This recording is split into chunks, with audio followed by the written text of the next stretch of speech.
Kirk's not got here yet, but we'll go ahead and get started. He'll probably be here shortly.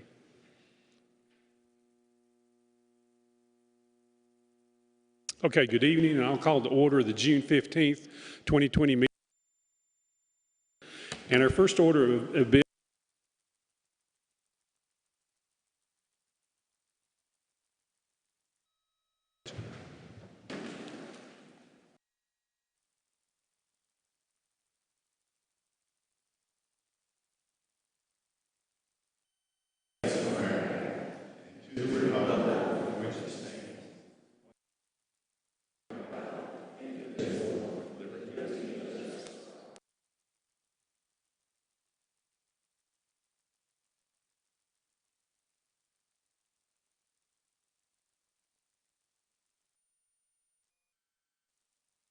stewards of all given to us.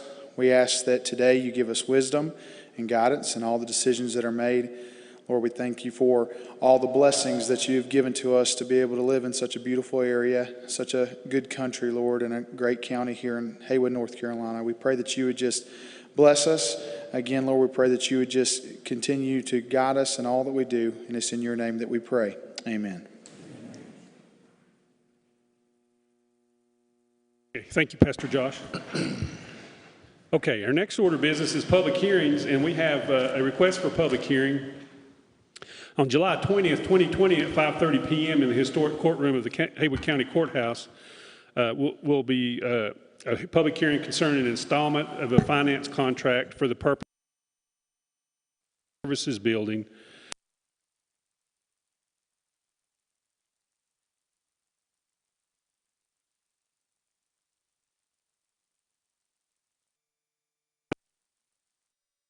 Contract with the Bank of America, which was dated October 1st, 2020. So we have our finance director, Julie Davis, here to speak about that. And we also have Dr. Shelley White and Anthony Sutton, and I would ask them to come up and maybe say a few words about this. We kind of call it the nursing building, and we're looking forward to that. We have, as always, there's a nursing shortage in our nation and in our community, and so it's great that the community college is looking at doing this. So Julie, go ahead and let us know. Doing the call for the public hearing, I did want to mention a couple of things about this. The Health and Human Services building project is approximately $7.3 million. It's being funded partially with a grant of $2.8 million from the state of North Carolina Connect NC bonds that were approved in 2015. And then the balance of about $4.5 to $5 million is going to be from an installment loan through the county that's going to be repaid. The debt service on an annual basis will be repaid from grant proceeds from the Haywood Healthcare Foundation. The loan amount is actually going to be $9.2 million. That's what we're having the public hearing on. And the $9.2 million is a combination of two things. There is a current community college loan out there. Property, this new property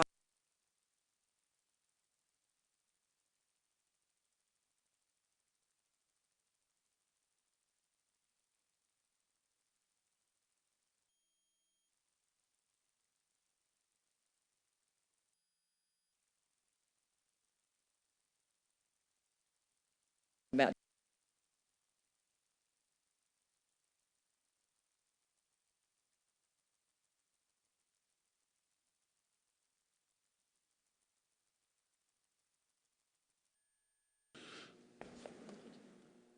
Welcome, Dr. White.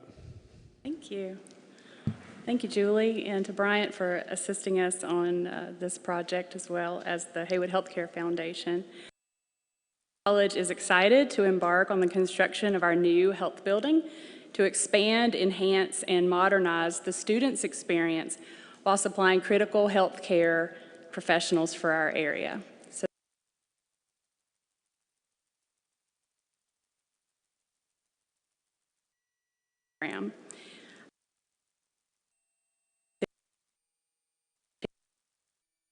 Times is very critical for students to have access to patient care activities, and it will increase our science lab capacity by including a 40-seat science lab which can be used for biology, microbiology, chemistry, anatomy, and physiology class.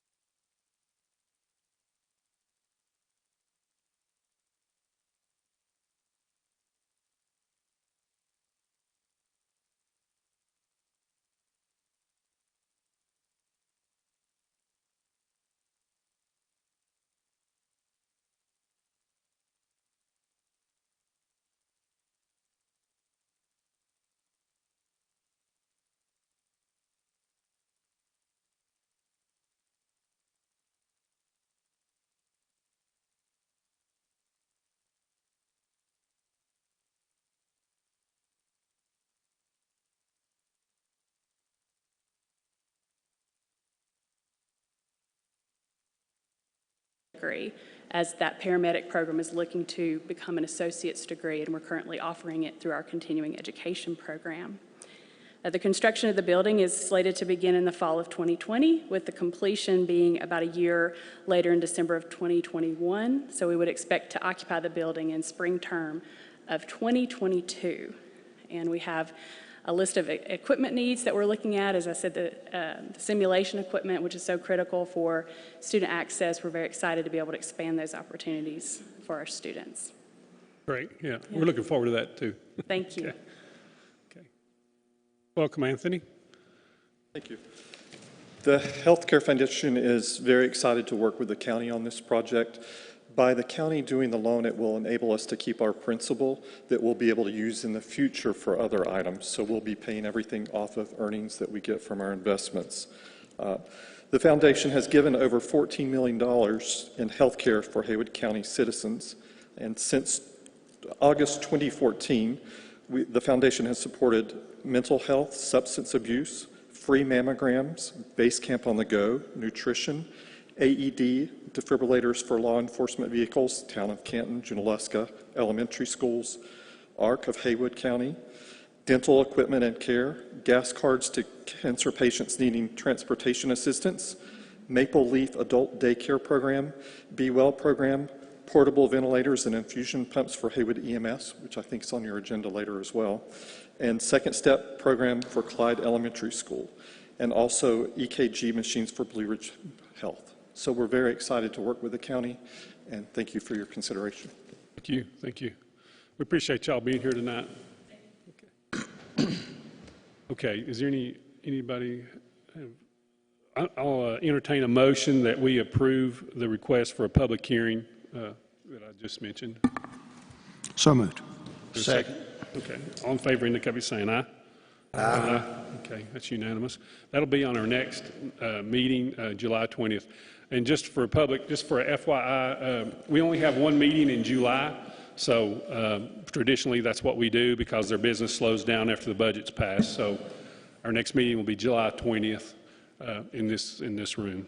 So, and that's when we'll have that public hearing. So our next order of business is public hearings, and the first public hearing is for the sale of the historic County Hospital located at 1230 North Main Street, Waynesville, North Carolina, in the amount of $225,000 to Landmark Asset Services, Inc. for the purpose of developing an affordable housing for persons to low to moderate income per North Carolina General Statute 153A 378 and North Carolina General Statute 160A 267. We have our program administrator, David Francis, here to talk about that. David?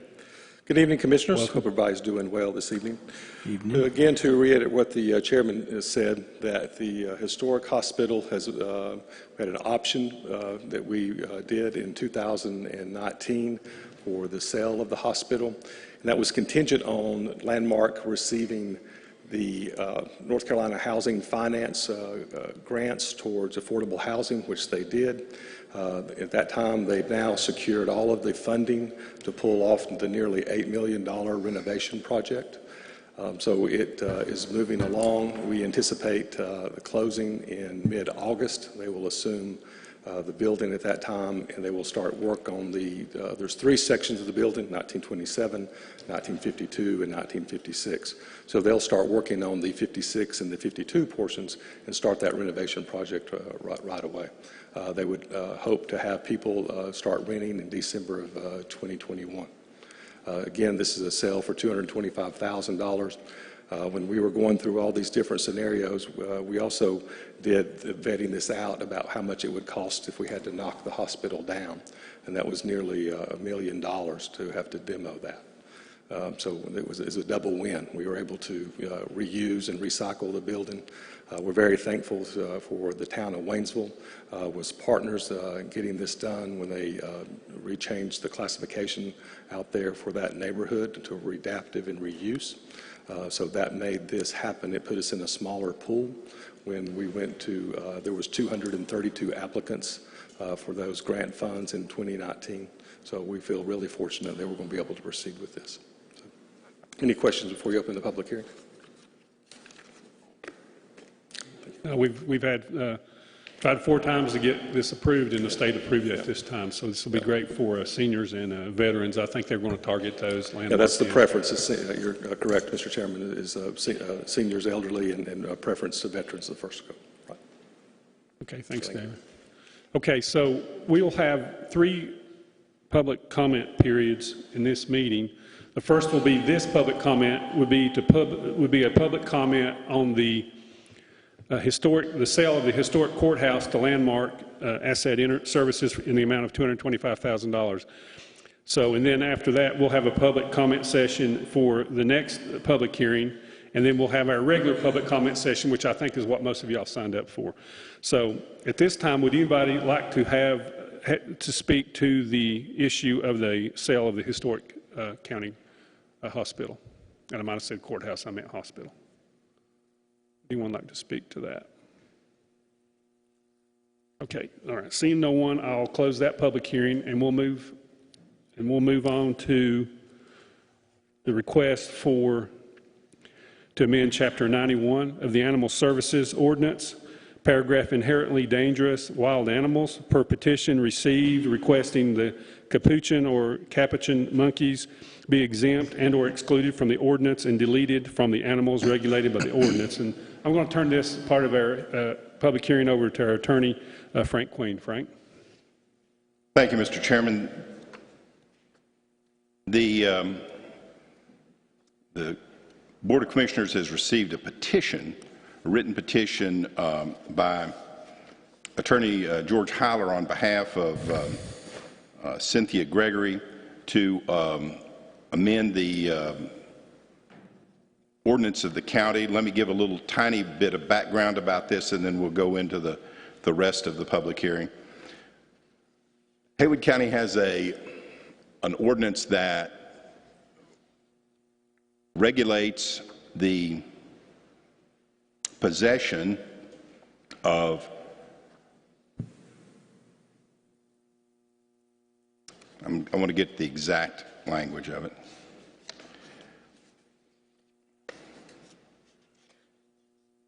That, among other things, regulates inherently dangerous wild animals. This is our Chapter 91 of our county ordinances. Inherently dangerous wild animals are defined in the ordinance, and they are prohibited by another section of the ordinance. The Section 91.09. It's unlawful for any owner or other person to possess or harbor an inherently dangerous wild animal within the county. There's an exemption for bona fide traveling circuses licensed by the U.S. Department of Agriculture are exempt from this section. And that's about all the ordinance says. On behalf of Ms. Gregory, Attorney George Heiler has presented a proposal and to deal with and I hope I'm pronouncing this right, capuchin monkey, and I'm going to the proposal I have for the board to receive or to conduct this public hearing is to first allow Mr. Heiler to present his information and his request, and then I would point out to the board that we have included in the board packet a written report from our director and let me get his title right, from Howard Martin, the Animal Services Director of the Department of Animal Services. He's analyzed the requested petition and the language change, and he's provided a written report to the commissioners beforehand. So I'm going to ask Mr. Heiler to present his presentation. The Animal Services Director, Howard Martin, is here and can answer questions about his report. I don't think it's necessary to go over his report again because it's in writing and you've already seen it. But if you have questions, you can have it. George Heiler is a longtime distinguished attorney here from Asheville, who does a lot of business here in Haywood County too. And I'll just ask him to, he's at the podium now, we'll ask him to proceed, and then we'll hear other evidence from this is not an evidentiary hearing. This is a public hearing to gather information. And no one's under oath. The purpose of the public hearing is to present information to you, to allow you to ask questions, deliberate amongst yourselves, and talk out loud about issues or things that you find about this.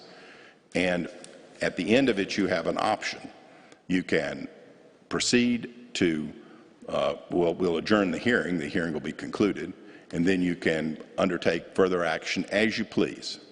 Under your rules your ordinary rules of operation, a proposed ordinance would not be voted on until the next meeting. That's the ordinary rules of your proceedings, and that would be July 20 because you don't have a meeting in the first part of July. So with that understanding, this is a public hearing to gather information. You're free to ask questions of witnesses or discuss things amongst yourself as you please. I'm going to start it off with Mr. Heiler. Thank you, George. Members of the board, first of all, when he uses the term distinguished, that means that I'm old and that I've been here a long time, and so I appreciate that distinction. Let me say that If you would, just speak into the mic so we can hear you good. You want me to take this off? Okay. Sure, yeah. I'm going to say that again because it's the first time anybody said anything nice about me in a long time. He said I was distinguished, and I want that to be on the record. For the board, this arose, as you can see, from the fact that police officers were at this home for something not involving any of these animals, found the animals there, and took into their possession this capuchin monkey, which is a little monkey about this big. And we actually have a picture of one, which was on some of the news media. But when this came about, I started looking, and the first thing I looked at was the ordinances across the state, and there are 42 counties that have no restriction on exotic or inherently dangerous animals. And there are 13 others that have a reference to exotic, inherently dangerous animals, but it says applies only to dog, cat, hybrids, and bears, whatever that means. So of the counties in North Carolina, 55 of them have no ordinance or have an ordinance that applies apparently to bears and other animals. So first of all, you have this provision of your ordinance that says inherently dangerous wild animals. In the definition of that, it simply says non-human primates. So basically, this ordinance disallows any monkey or primate. And to me, when I looked at that, I thought this was completely overly broad and something that might be attacked in the courts. But reading on down through the statute, it says a provision that you could go before the board and seek exemptions rather than to get into a lawsuit. I am old and I have been in a lot of lawsuits, so I don't want any more lawsuits. But I said I'm going to come before the board and see if they look at this, that they wouldn't make an exemption for this one type of animal. In doing that petition, I served on the board an affidavit, which I think was provided to all of you, a package. And this is an affidavit of Joni Swanson. Not only was it her affidavit, but her USDA Department of Agriculture certification was attached. And she swore under oath, which I thought was important in this proceeding, but she said she's been working with exotic and other animals for 33 years. I'm familiar with animal control and health care issues in regard to animals generally and in regard to primates specifically. She is the lady who sold this particular capuchin monkey to Ms. Gregory, and in her affidavit she states capuchin monkeys will not grow over a foot tall and will maintain a weight of under 10 pounds. This primate is more human and very gentle with other animals as well with people. Capuchins will not be fully grown until they're 7 years old. They carry no diseases, nor do they need rabies shots as they are non-human primates. And she went on to tell me, and I put this in the affidavit, capuchin monkeys are the monkeys that organ grinders have used for over 400 years in entertaining people. They are, they like people, they get along well with people, and I don't think there's any reason that they would qualify as an exotic or dangerous animal, nor one that needs to be regulated. I think that to, you know, like I said, rather than go to court and attack this ordinance for being overly broad and not defining it, we decided to come before the board and see if you all would consider making an exception for this animal based on the showing today. When I spoke with Mr. Queen when I got here, he gave me this Department of Animal Services report by Mr. Martin, which was dated May 28th, but I just saw it 10 minutes ago. So I'm not totally prepared to look at it, but I do know from some of the things I reached out and talked to people, I believe that evidence could be brought from persons here in the state of North Carolina that will confirm what Ms. Swanson said. I do also want to say that, because I noticed in this report it didn't say who told her what, but I talked to Ms. Swanson and she said, well, I'm the one that told her that most states or counties don't have ordinances to govern this. So Ms. Gregory was under the understanding that this wasn't a violation of any ordinance when she bought this monkey, nor to keep it or raise it. And so she wasn't doing anything wrong. And again, it's a pretty, as I told you, there are 56 counties or whatever the total is that don't have any regulation at all.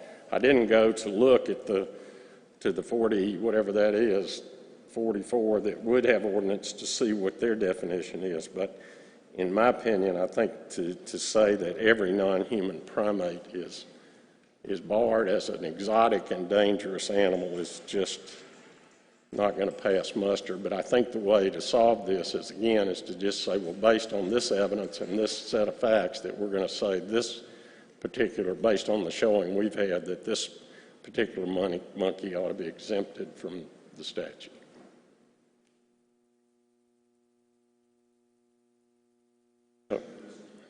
Other questions for Mr. Hyler from the board? Am I correct in understanding that she went to Florida and bought this monkey? This Ms. Swanson you referenced, she's licensed in the state of Florida? She is, and I attached that licensure to the affidavit.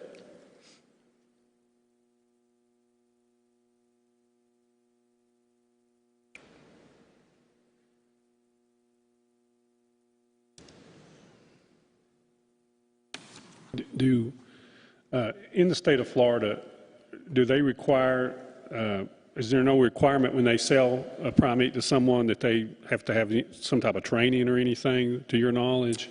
Not to my knowledge, and I've talked to Ms. Swanson several times on the phone in preparing her affidavit, and I can only tell you that my feeling about that was no, that they allow it. And again, she indicated this particular animal is just not deemed to be threatening and dangerous, and so it'd be like selling a dog by a breeder, is the way she kind of said it. But there is licensure to raise them and to keep them, and that's why she's federally licensed and has been for 30 years.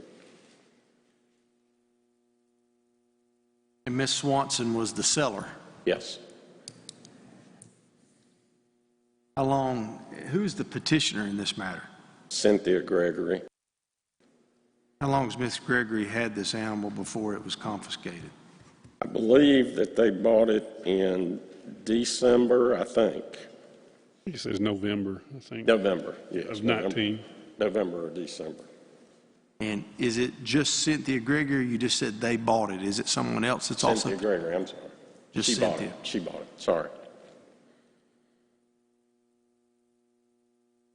Do you know how old the monkey is? Not exactly, but I think about 6 months now. I think it was fairly young. I think they have to keep it to a certain point before they sell it. I didn't ask her what that was, but it has to be a certain age. But they want to sell them young because they bond with the family. They want the monkey will bond with human contact. This is a very social monkey, and it bonds with humans. How big do they get, did you say? How big does the monkey get? According to this affidavit, she says they will not grow over a foot tall and will maintain a weight under 10 pounds. So it gets about that big and doesn't weigh more than 10 pounds.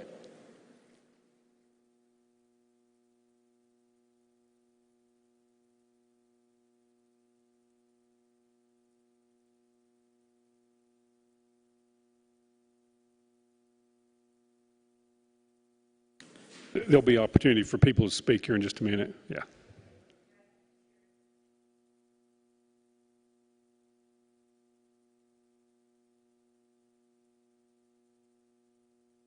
there any other questions for Mr. Haywood?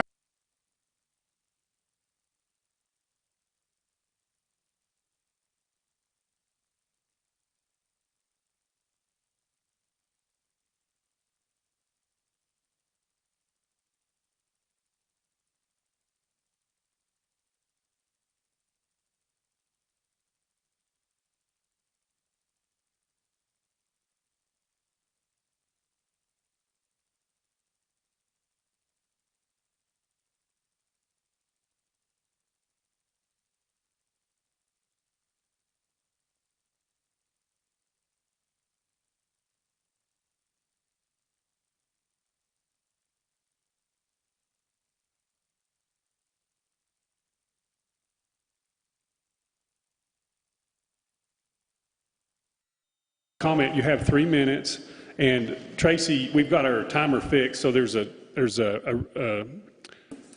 green, yellow, and red button, and so when the yellow's there, you've got about 30 seconds left, and then when the red comes on, that means your 3 minutes is up, and I'd appreciate if you would conclude your comments at that point. So welcome, Okay. Ms. Coltman. Thank you for allowing me to speak today, and I'm probably going to be over 3 minutes. So if so, I have put this down in writing so you can read the rest of it. As the animal welfare representative on the original Haywood County Animal Control Ordinance, I helped to develop the basic ordinance that is still in operation today. As a member of Haywood County Humane Society and a founder of Haywood Animal Welfare Association, I worked through the 1990s with veterinarians, concerned citizens, and commissioners on every adjustment and upgrade to the ordinance, including the vicious and dangerous animals portion of the ordinance, as well as the inherently dangerous wild animal clause of the ordinance that forbids the keeping of wild animals as pets. The thinking of experts regarding the keeping of wild animals as pets or service animals has not changed since that time. Here are the reasons from the monkey standpoint that it's bad for the monkey. Monkeys in the pet industry are taken from their mothers just after birth. The mothers are harmed and may be killed during the process. Babies develop abnormal, lifelong negative compensating behaviors in order to adjust to this initial trauma. Veterinarians and wildlife animal specialists concur that capuchin and other monkeys prefer to be with their own kind. The process involved with the pet trade that tears them from their species is unnecessary, cruel, and emotionally taxing to all animals involved. Allowing them to be kept as pets feeds this inhumane industry. Animal specialists agree that the process of forcing a wild animal into a human setting creates a mentally disturbed animal that typically exhibits destructive and self-destructive behaviors. Almost all owners eventually do one of the following to the animal: chain it, put in a small confined space, remove its teeth or nails in order to render it unable to scratch or bite, abandon it, turn it over to an animal rescue sanctuary or zoo, release it to a laboratory where the animal may undergo painful experimentation, or in some cases the owner may actually kill the animal. All of these have happened. Here are the reasons that keeping a capuchin monkey in a household setting is bad from the caretaker's perspective. Monkeys carry a number of extremely dangerous and potentially lethal viruses that may be contracted by human beings: yellow fever, monkeypox, Ebola, Marburg virus, herpes B, simian immunodeficiency virus, which is the primary form of HIV, and viral hepatitis. Capuchin monkeys, when sexually mature, which is, I've forgotten, it's I think around 18 months or a little later, develop negative behaviors such as urinating on their hands, aggressiveness that includes biting and scratching, and being destructive of furnishings to the point of destroying entire households. That's happened. Here are the statements of experts against keeping capuchin and other monkeys or wild animals in a home setting. A lady, April Truitt, Executive Director of the Primate Rescue Center, says that these animals do not make good pets because they are wild animals that cannot be treated like a dog, a cat, hamster, guinea pig, or other such common pet. The Americans with Disabilities Act deems capuchin monkeys as not suitable service animals because they are a danger to both owners and the public due to disease transmission and aggression. The American Okay. You can see my time is up, but you can see that all the organizations, veterinary, animal welfare, wildlife, that are opposed to keeping these animals or pet. I'm going to finish by saying years ago, the commissioners led by Edwin Russell were faced with a potentially dangerous traveling backyard zoo, and they said no by inserting this restriction into the ordinance. They were wise. I encourage you, commissioners, today to maintain the wisdom established by the thoughtful decision of previous commissioners. Maintaining the ordinance that forbids the keeping of wild animals will be the best option for the animals, the best decision for people, the best consideration for society. If you must, please do a risk-benefit analysis. You will see there's a great deal of risk and actually no benefit. Thank you. Hey, thank you, Ms. Coltman, then the lady in the back. If you would state your name and maybe where you're from. Yeah, come up to the podium. And do speak directly into the mic so everybody can hear you. We have a sound problem in here, as some of you may know. But welcome. Thank you. And I'm going to be speaking later, but I just have personal experience with that particular monkey that I wanted to share. My name is Nicole Messia. I am a farm owner, and I'm an animal rescue owner, and I have experience in the human side of medicine and the animal side of medicine. And we had a lot of experience working with this particular monkey. And I agree that you do not want to be poaching or trying to get animals away from their mothers to go into this trade. However, they get very bonded with their owners, and it's more traumatic if they've been born in captivity and been with an owner to then try to remove them. I have babysat, I have house sat, I have vet sat with these monkeys, and when they are with a person, they are very non-aggressive in my experience. So I just wanted to share that with you, just trying to reduce the traumatic nature if that is with somebody. I'm with an animal rescue, and I know the dangers of taking babies away from their mothers and all of that, but I just wanted to share my personal experience. Not aggressive, and they get very bonded. They're very human-like, and so that's very important for them. And I just try to always reduce trauma wherever I can. Thank you.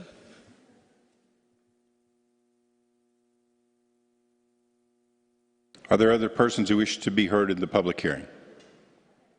Lady right here to your left.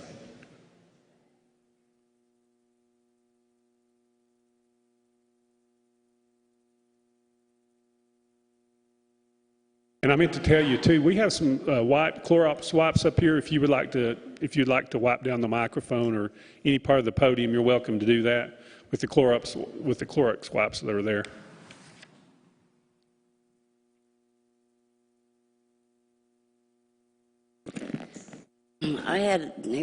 My name is Nikki Revis. I hadn't planned on speaking here today.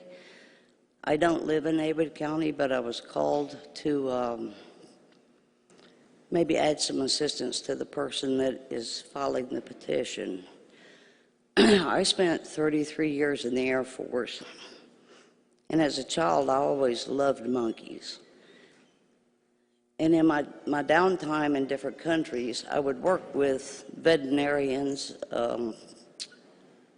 rescue areas where they were taking anywhere from chimpanzees, capuchins, marmosets, any kind of monkey that needed to be rehabilitated because we're literally running them out of the wild. They have nowhere to go.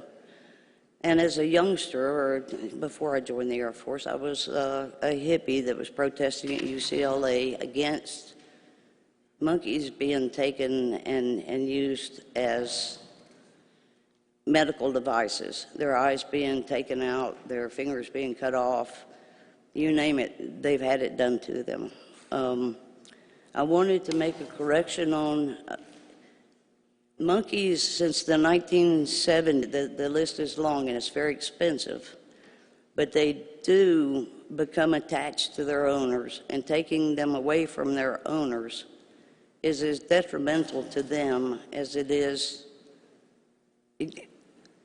It's as bad as losing your own child, especially if you've never had children, because that's how close your relationship is with these people and the monkeys. Any monkey that is below an ape or chimpanzee size is probably not going to be able to do any more damage to a human being than a toy poodle. Their mouths are very small. They don't have the pressure for the bite. And if you're going to consider changing this ordinance, if you would take a look at, please, any monkey classification that is under the size of an ape, they're not dangerous to humans. Unless a human comes in contact with them, the owners have to be extremely protective over these monkeys, because all it takes is someone coming in with COVID-19 and it could be all over. Someone comes in and they've got any disease that's transmittable to a human being, because there's the DNA between these little guys and humans is so minute. And I know it doesn't look that way. My dad was really hairy, but it wasn't that hairy. But technically speaking, they understand your language. They understand what you say to them. They're extremely, extremely smart animals. And where a dog will go after you, these monkeys will go to the highest place they can to get away from you, to keep from getting hurt. They're not going to run and attack you. I've got a 130-pound Weimaraner that I would be much more afraid of hurting someone than one of my friends that's in Tennessee with her 3 monkeys. I just wanted to speak to the fact that they're not going to pass on all of these diseases, and they're not.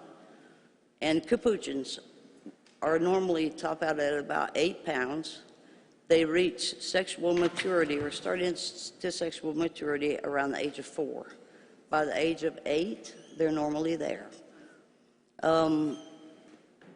I know people, and in Florida, you have to have a license in Florida, and you guys may want to consider doing this too. Florida requires you have a USDA license. Is my time up? Sure it is. In Florida, you have to have a license to own one. And there are inspectors that come out, they inspect the food. You have to socialize them with other monkeys. You have to have a certain size cage. They have to get so much vitamin D in the sun. The list is long, but it's doable. That's all I wanted to say. Okay, thank you for your comments. Thank you. Appreciate it. Would anyone else like to speak? I'm sorry, Frank. Would anyone else like to speak to this issue? Hearing no other comments, we'll close the public hearing.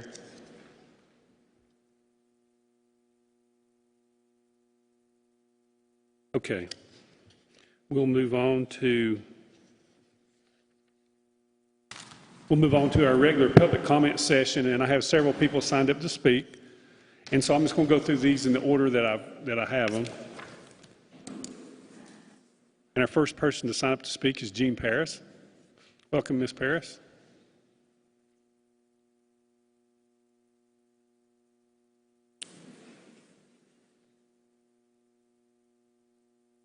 Thank you, and it is my pleasure to be here.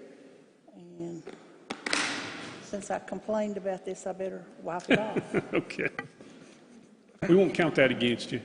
I came here to tell you that I am with Drugs in Our Midst. I'm the person who started Drugs in Our Midst, but I am partnered with the harm reduction and with Healthy Haywood. And we have lots of people who are working, lots of organizations who are working to keep these people sheltered. And we believe in that all people need help.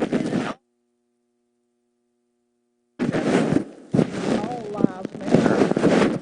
We're not about black people or white people, Russians, Latinos, everybody is somebody special, and somebody special to somebody. And when you make fun of or ridicule or despise the homeless, their mother, their daddy, their brother, their sister, their children, somebody out there loves them, and God loves them. One of the things that I've heard a lot about the homeless people is that they always stink. Well, you're going to see some of these homeless people tonight, and they're squeaky clean. You know why they're squeaky clean? They have access to showers at the Scottish Inn. And they are loving being treated like humans. And but they're going to get brought back to Waynesville, and then everybody's going to be kicking them around again and calling them scum of the earth when they're in downtown Waynesville. We've got to keep them in a shelter, and we're asking you for money to help us keep them in a shelter, for tolerance to help us keep them in shelter, and you shouldn't have anybody down in Frog Level complaining, and they should be happy. And I'd like to see some of those people donate some money, because they're the people that got these people out of Frog Level.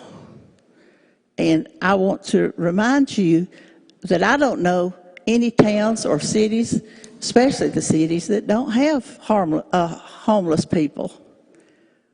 Homeless people are just a part of our country. And we as people are Christian people that believe that what the Bible says, love thy neighbor, what the Bible says that we need to take care of these people. There are always people that need taken care of in every city in the United States, and they have huge crowds of homeless people, and it is sometimes difficult. It's difficult for us right now to keep them in a shelter because we're running out of money, and so we would like to have a part that we feel like we're entitled to from that $1.26 million that is in the hands of Haywood County. And that means you, and that means our county manager. And that money, according to the governor, on step 5, says that the unsheltered is entitled to some of the money. And so we are agreeing. Thank you, and I'll move on to the next person.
My main regret is that I cannot use to help it be the good that it should be.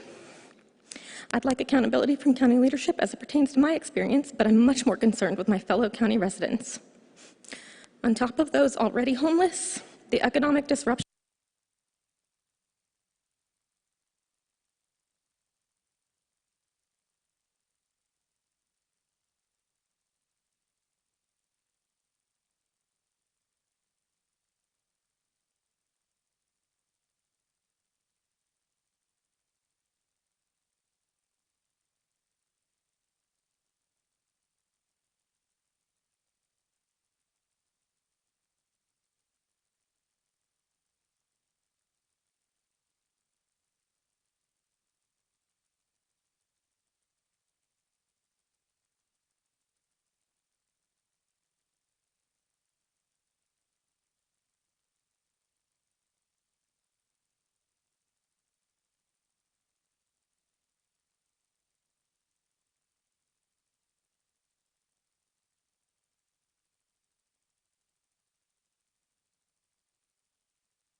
every one of you that is elected officials, can you be assured that there is a follow-up in place?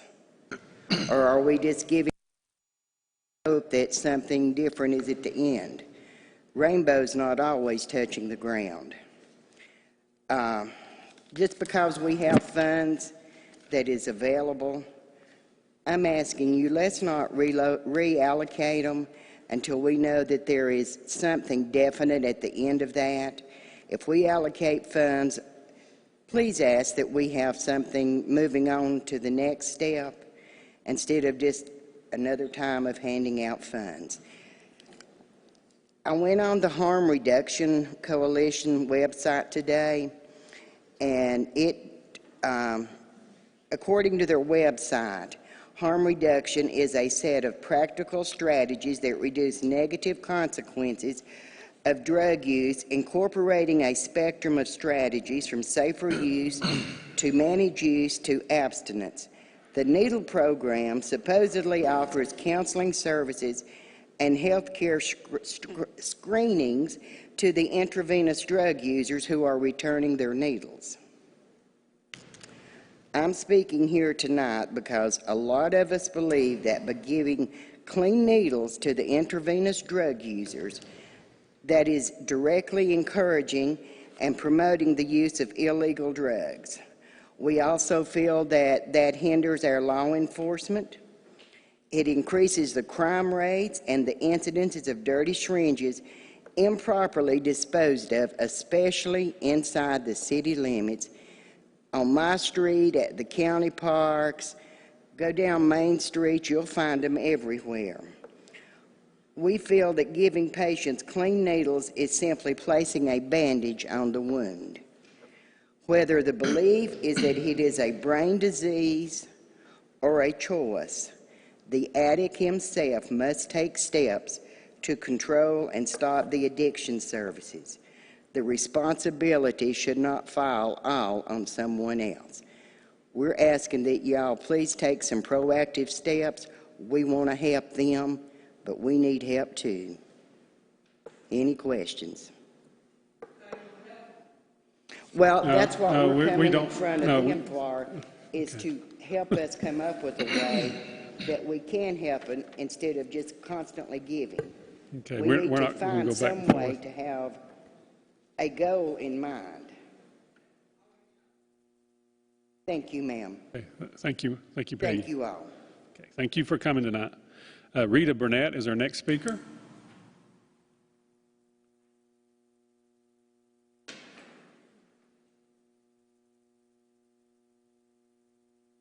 Hey, welcome.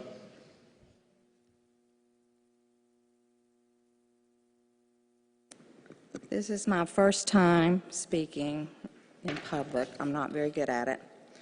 Hello, my name is Rita Burnett. I have been a resident of Waynesville for 20 years. In that 20 years, I have seen many changes. I used to walk all over town and felt very safe in doing so. My daily walks always was through town and back through Frog Level, as I live close to that area. My grandson was 10. He would go on those walks with me, and he'd pick up those little things to put in jars, and he still has that jar at 17. For a couple of years now, I don't take that walk because it is no longer safe for me to do so, especially through Frog Level. The drug users have infested that area, pretty much took it over. They have defaced property, broke into businesses, and trashed the Frog Level area. They are coming in from other areas as well for the benefits that are offered here. As a concerned resident, seeing this grow and knowing if it continues, we will have a situation out of control, not that it isn't already. I have had an incident where a drug addict was at the door of my home.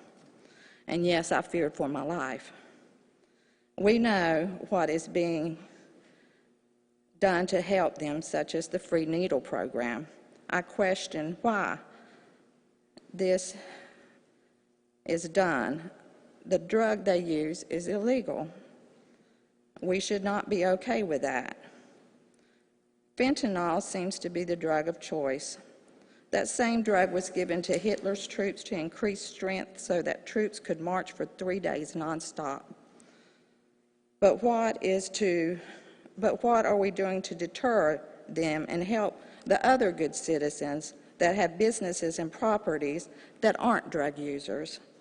What resources are we using to help them, especially during the virus? I am proud of our police officers. They are doing an outstanding job, but they are limited by a catch and release program. They catch them, and the judge gives them a court date, and that's it. They are free to go back out into the streets. I have a problem with this, as do many. This is affecting our town and the good citizens that just want to run their businesses and go for their walks through this beautiful town. Oh, how I miss those walks. And what you allow is what will continue, and continuation will lead to an inner city in a small town, and residents will be forced to move out of the city to feel safe. Thank you for your time. Okay, thank you. Okay, our next speaker is Patricia Meyer. Welcome.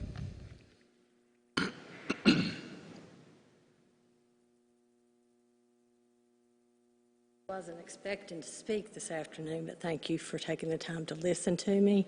I'm Patricia Frisbee Meyer. I have been born and raised here and raised my family here, and I have seen many changes from living on the last house on the road on High Creek to when I got married in the early 80s and moved to Meadow Street downtown so we could have cable. But little did we know back then, you know, that 40 years later, we were going to be worrying about needles on our street. The homeless in Frog Level, you don't, as the lady spoke, you don't feel safe walking through Frog Level anymore. I know this for a fact because I travel through there many times during the day, week, or in months, you know, and my grandchildren, they're startled when they have to go through there as well. And it's, you know, less than a mile from where I live. And I also have some things going on just a block behind me. And it really concerns me if we don't get a grip on it now and do something now, that we're going to be a little Asheville. And I don't want to be a little Asheville. I want to have my hometown back and not to be worried to walk down the street or worried that my grandkids may pick up or see a syringe on our sidewalk. I can't reiterate that enough. This is not that I'm against the homeless. To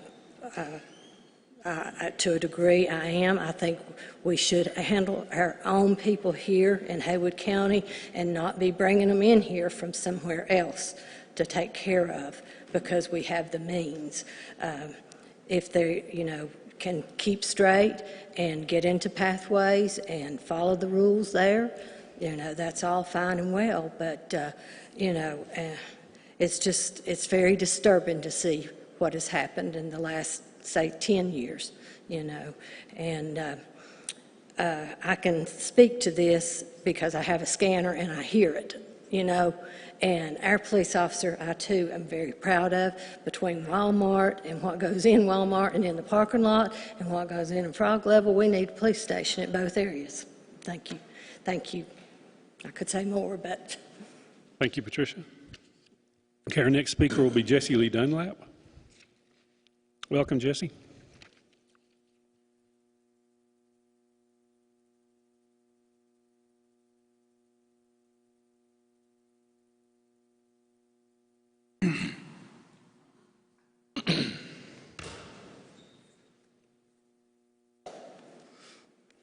Thank you all very much.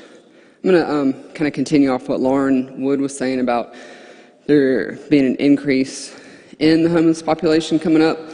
Last week it was mentioned on a call between the WNC Homelessness Coalition folks that a few families on Section 8 vouchers in Cherokee County were facing eviction. Of this one person's caseload, nearly 10% of his households are about to be forcibly transitioned. 12 people total, and that's alarming to me because it's a decent percent. Like if our homelessness increased by that much, it'd be about a 10% increase. And the situation there is similar to here in the elements that gentrification seem to be the leading reason people have become unhoused. The Cherokee County person, Daniel Ferreira, listed rising rental rates, owners shifting to short-term rentals, and allowing houses to deteriorate to the point of oblivion, as he put it, as the leading causes of folks losing their housing. And we see all three of those things here all the time. So just back in January, Mountain Projects put up some staggering numbers in a presentation here of available long-term rentals versus short-term rentals in Haywood. And if that's any indication of the entire Haywood rental market, it would make long-term rentals less than 2% of the market and vacation rentals the other 98+%. So when COVID-19 hit, we saw a slide of many of those vacation properties back into the long-term market as owners kind of like went FTFO on that. And we need to maintain that trend because and I don't know if it's somehow incentivizing long-term rentals or penalizing some kind of short-term rental. I mean, it's totally one thing if you're renting out your extra bedroom to make ends meet, and it's quite another to rent out 10 properties to tourists while locals are booted to the street. And the locals don't even have the option to buy anymore, as the median home sale price has gone from $159,000 to $300,000 in about 6 years. And that's according to one of the Beverly Hanks realtors, Pamela Penny Williams. And wages have not increased at that rate, like they haven't, doubled. So if we experience the same rate of Section 8 folks being forcibly transitioned as Cherokee County is, that's going to leave us, like I said, with a tremendous increase. And so it costs $30,000 per year on the back end of things for people to go unsheltered in our community. So if we look at that, even if it's 12 people that we end up with in the next few months being unhoused, that's about $360,000 increase to the already $3 million that we're paying for currently who are living on the street. $3 million worth, excuse me. And I'd like to recommend that the commissioners get with the Haywood County Homelessness Coalition, the Waynesville Task Force, and all the other people who are partnering to look at the homelessness issue so we can figure something out before this tsunami hits us. So, thank you. Okay, thank you, Jesse. I will say that I got an email today. I'm on that homeless task force, the homelessness task force, and our first meeting was supposed to be in March, and we couldn't have it because of COVID, so they're going to have a Zoom meeting, which will be our first meeting on Thursday, June 25th from 6 to 7 p.m. So that will be starting up in June 25, just for everybody's information. Our next speaker will be Becca Goldstein. Welcome.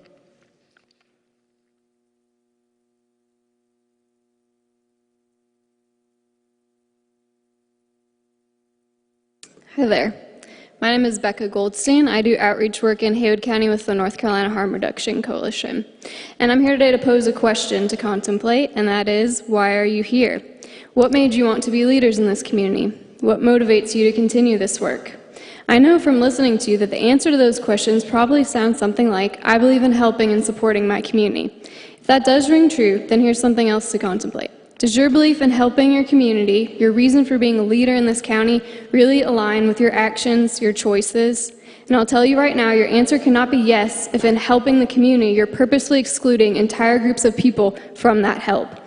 A couple months ago, as COVID-19 took hold, an effort began to respond to the emergency housing needs of unsheltered folks in Haywood County who cannot take basic precautionary measures to prevent the spread of this disease. So we, the people in this community, not the health department, we took matters into our own hands and implemented a logical, pragmatic public health initiative to provide these people with a shelter and keep our community safe. Where were you? In just 2 short months of offering folks housing, food, and support, there's been measurable success. 2 individuals secured employment, 1 person found 2 jobs and was able to move her and her family into alternative housing. We have a mother and newborn baby who are connected to a team of service providers, and the baby, who was previously underweight, is now at a normal weight and continuing to grow and thrive. One of our residents was able to orchestrate his own entry into a detox facility, and the list goes on.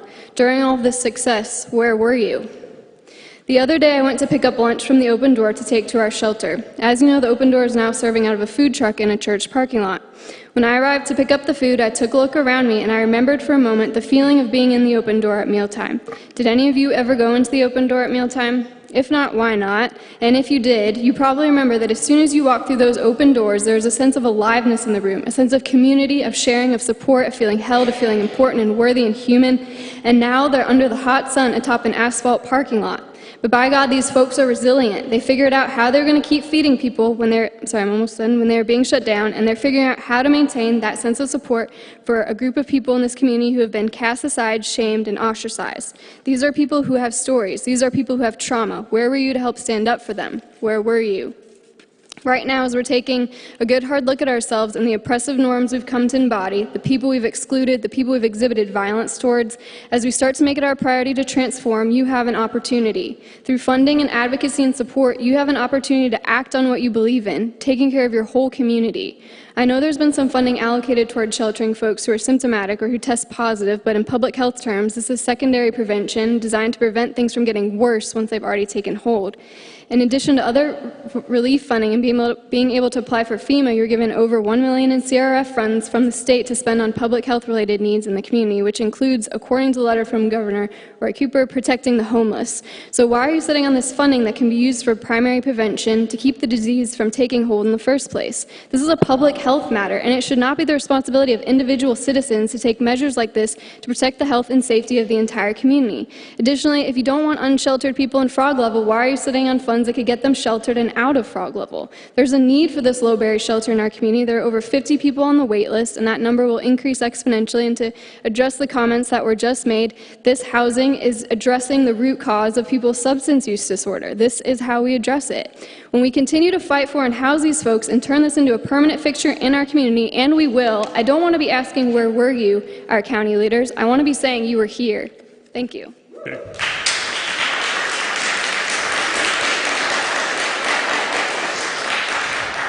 Okay, thank you, Becca. Our next speaker will be Abigail Alberg. Welcome. Thank you. My name is Abigail Alberg. It's a pleasure to be with you gentlemen this evening. You know, it's funny, I've never been to a county commissioners meeting before, so I didn't realize the role that religion played in a court of law and in local government, but since apparently it does, I think you'll be delighted to find that there is a biblical precedent for what I'm about to say in the gospel teachings of Jesus Christ. It has been an honor to be a small part of this project to house part of our unsheltered community during this time of the COVID pandemic. I have been touched to become acquainted with these folks. Getting to know these folks as individuals has been a privilege. It has taught me about the common humanity we share, regardless of our socioeconomic differences. I have realized that not much separates me from an unsheltered person, except for circumstances that have happened to go right versus circumstances that have happened to go wrong. As far as I can tell, getting to know the people around you is what creates true neighborhoods, rather than strangers who happen to live in proximity to one another.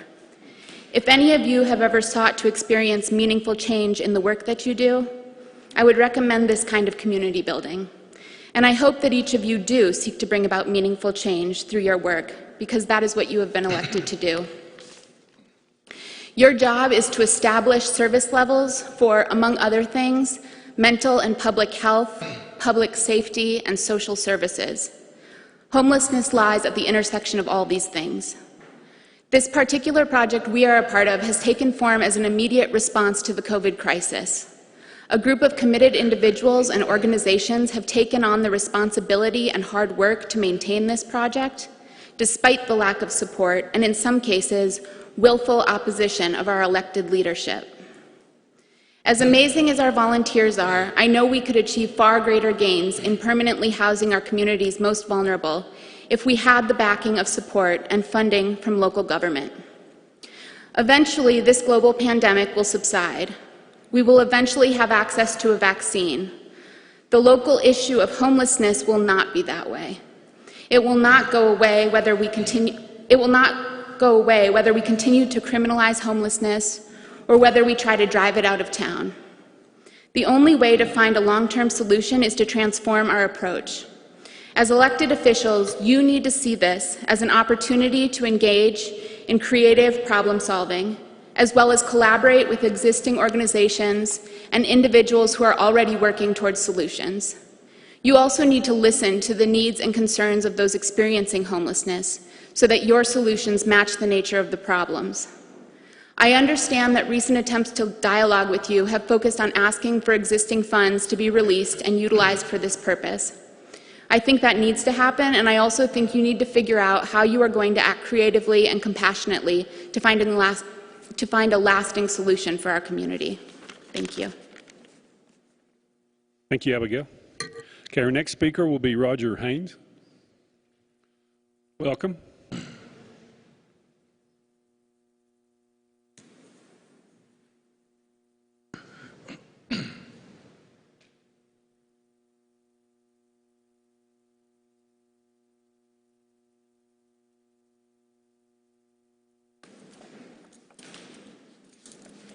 Thank you all for this privilege.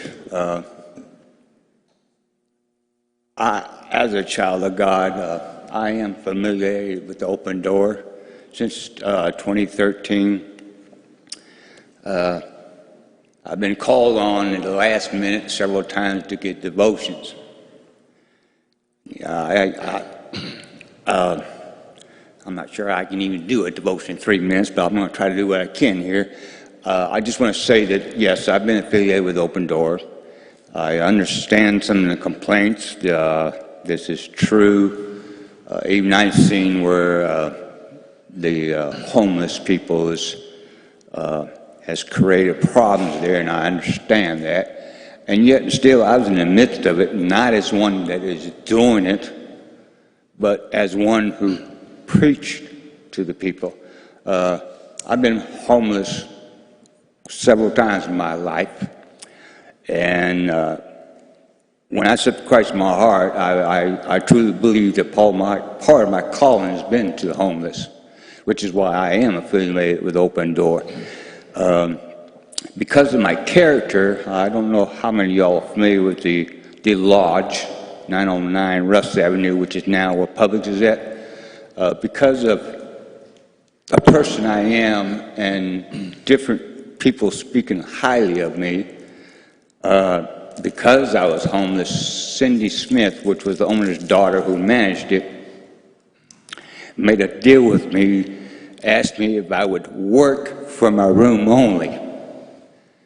And as a person who needed shelter, I accepted that.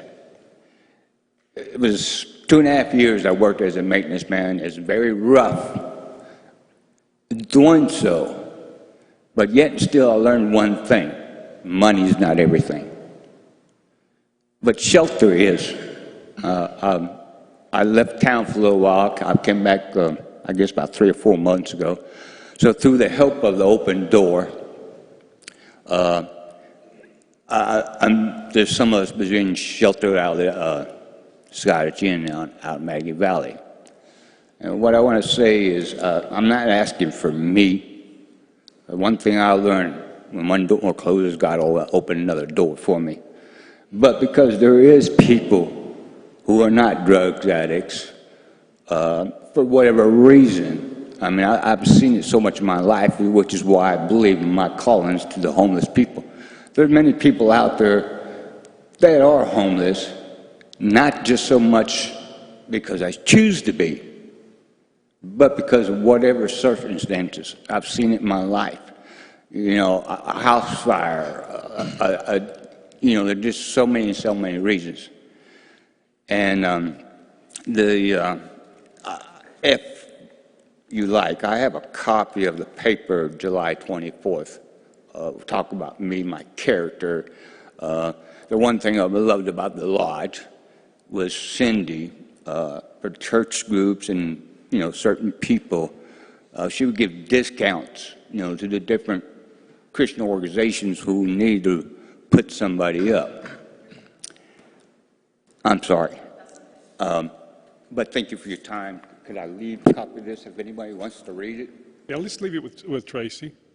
Thank you for coming, Roger. Okay, our next speaker, I believe this is Ginger Alfred.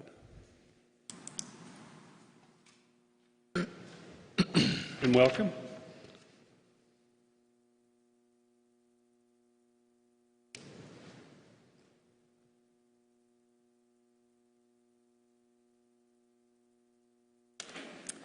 Good evening, everybody. How are y'all doing? My name is Ginger Alfrey, and I just want you to know me. My first goal is to love God, then love people. That is what I try to do. I'm a single mother of 2 children. I have a job with benefits. I have attended your schools, your churches, your businesses, and your gatherings. I still live here and enjoy my community. I was homeless as a child with my mother from 91 to 93 in Haywood County. I was homeless again at 19 in Haywood County. I was homeless, unfortunately, again in 2016 with my own children in Haywood County. I did not choose to become homeless. It was circumstance and misfortune. When I was a child, we happened to lose a loved one. We went out of the state for his memorial service, and we had to use our rent money. When we came back, we couldn't get caught up. So we became homeless, unfortunately. Somehow, while being in grade school, I managed to make straight A's, taking bird baths in the convenience store gas station, sleeping in a car before I got repossessed, eating steady meals only when I was in school. It took the kindness of the community here in Haywood County to get me homed. It took programs such as Mountain Projects, food and nutrition, health coverage, and an entourage of other resources, including but not limited to mental health, self-help programs, churches, schools, and the Casey Valentines and the Jesse Lees of the community to fight for me, for my mother. Caring for people is not an easy job. This is one of the hardest things I've done, especially with your response to my email, Mr. Pless. Yet I still love and want good for you. I wanted to make sure that I thanked you personally for acknowledging that I had a tax bill of an unpaid car tax of $16 from 2012. I had no idea. I really appreciate you putting that on your personal Facebook page. I had really no idea. Also, in the future, if you want to ridicule me for speaking on the side of compassion and love for people, by all means do it in a public forum right here where everyone can see you do it, not just your personal Facebook page. Humanity is something that should not be overlooked when you're allocating funds and governing our people. No matter my stance in life, the bottom line is this: it's not up to you to judge or dictate my value. Let's just talk about the real issues. The unaffordable housing market. It's pushing our locals out on the streets. We are forced to work in the jobs that are way below living wage. I cannot afford, I'm almost done, I'm gonna finish, I'm sorry. I cannot afford to support 2 children on $7.25 an hour. I'm pretty sure you can't either. No one can support themselves. This, of course, leads to further issues and complications. Please address the real issues: the housing crisis, the suffering of substance use disorder. Use county funds to resolve individuals suffering from homelessness by giving it to the organizations that are already set in place. You should change the fact that people are put on a waiting list at Mountain Projects for 3 to 5 years. What happens in that time? And then have a housing assistance program where there's not even houses that can be taken advantage of. Please, let's just do something about this together. We should be raising minimum wage. No one can live on that. We are here with the same desires. We want homeless off the street. We want for the folks of our substance use disorder. We want our community to thrive. We cannot do that without meeting our basic needs as a community. That's the only way it can thrive, when we take care of the least of these. This foundation of hierarchy of needs is what we need. We can only thrive when it's done. I am going to do what I can in my limited resources. Commissioners, please use your incredible amount of resource that you have at your fingertips and make effective change. It's your obligation to our community. The only thing I have reiterated to the rearing of my children is to stand up and do the right thing, even if you're the only one standing. Please do not leave me standing here alone. Thank you.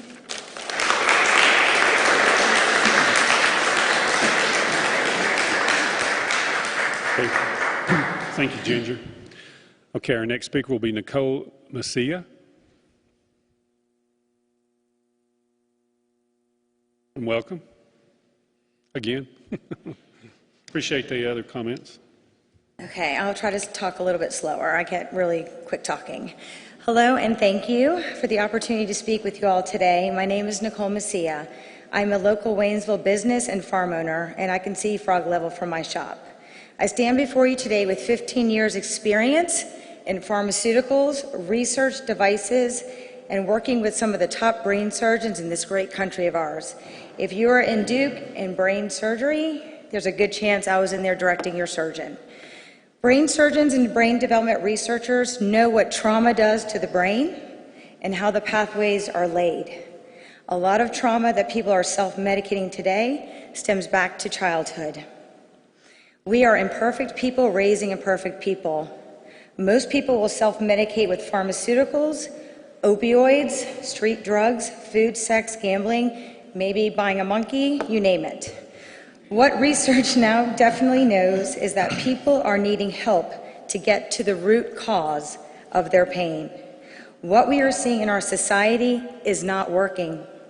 I saw it in pharmaceutical research. I was part of the problem. The system is set up to push chemicals, which just sedates a symptom without getting to the root cause. The process is only putting a Band-Aid on things and kicking the issue down the road. Talk therapy can only get a person so far. There is a time and place for all, but there is a huge array of tools that can actually get results. A healed person is no longer a revenue stream to the system that is not serving or healing the people. We have a huge and growing problem in our society, system, and communities. Chemicals are killing people, they're destroying families and communities. Look at our opioid crisis. We must have resources and access to help these people with other tools, avenues, and proven plant medicine if we want to get the results we desire for the people and our community. We need to provide a space for these people if we want them off the streets. What we have now is not working. Chemicals are killing people while plants are healing others. I know this. I see results daily in my shop in Waynesville. We have a functional medicine doctor who sees patients on a donation basis in our shop. He has over 40 incurable medical conditions that he was able to resolve with hands and plants. He even helped a little blind girl to see under DSS duress, all with hands and plants. What I'm seeing is a grave lack of education, which is perpetuating a broken cycle, and it's presenting things like what we are seeing in frog level. Again, I am a business owner and farm owner in this great community of ours, and we would welcome the opportunity in any way to help educate and support the needed changes to get the results we are looking for. For together, if we join hands in educated decisions, we can help change the world. Thank you. Thank you, Nicole. Our next speaker will be Melanie Williams. Welcome, Melanie.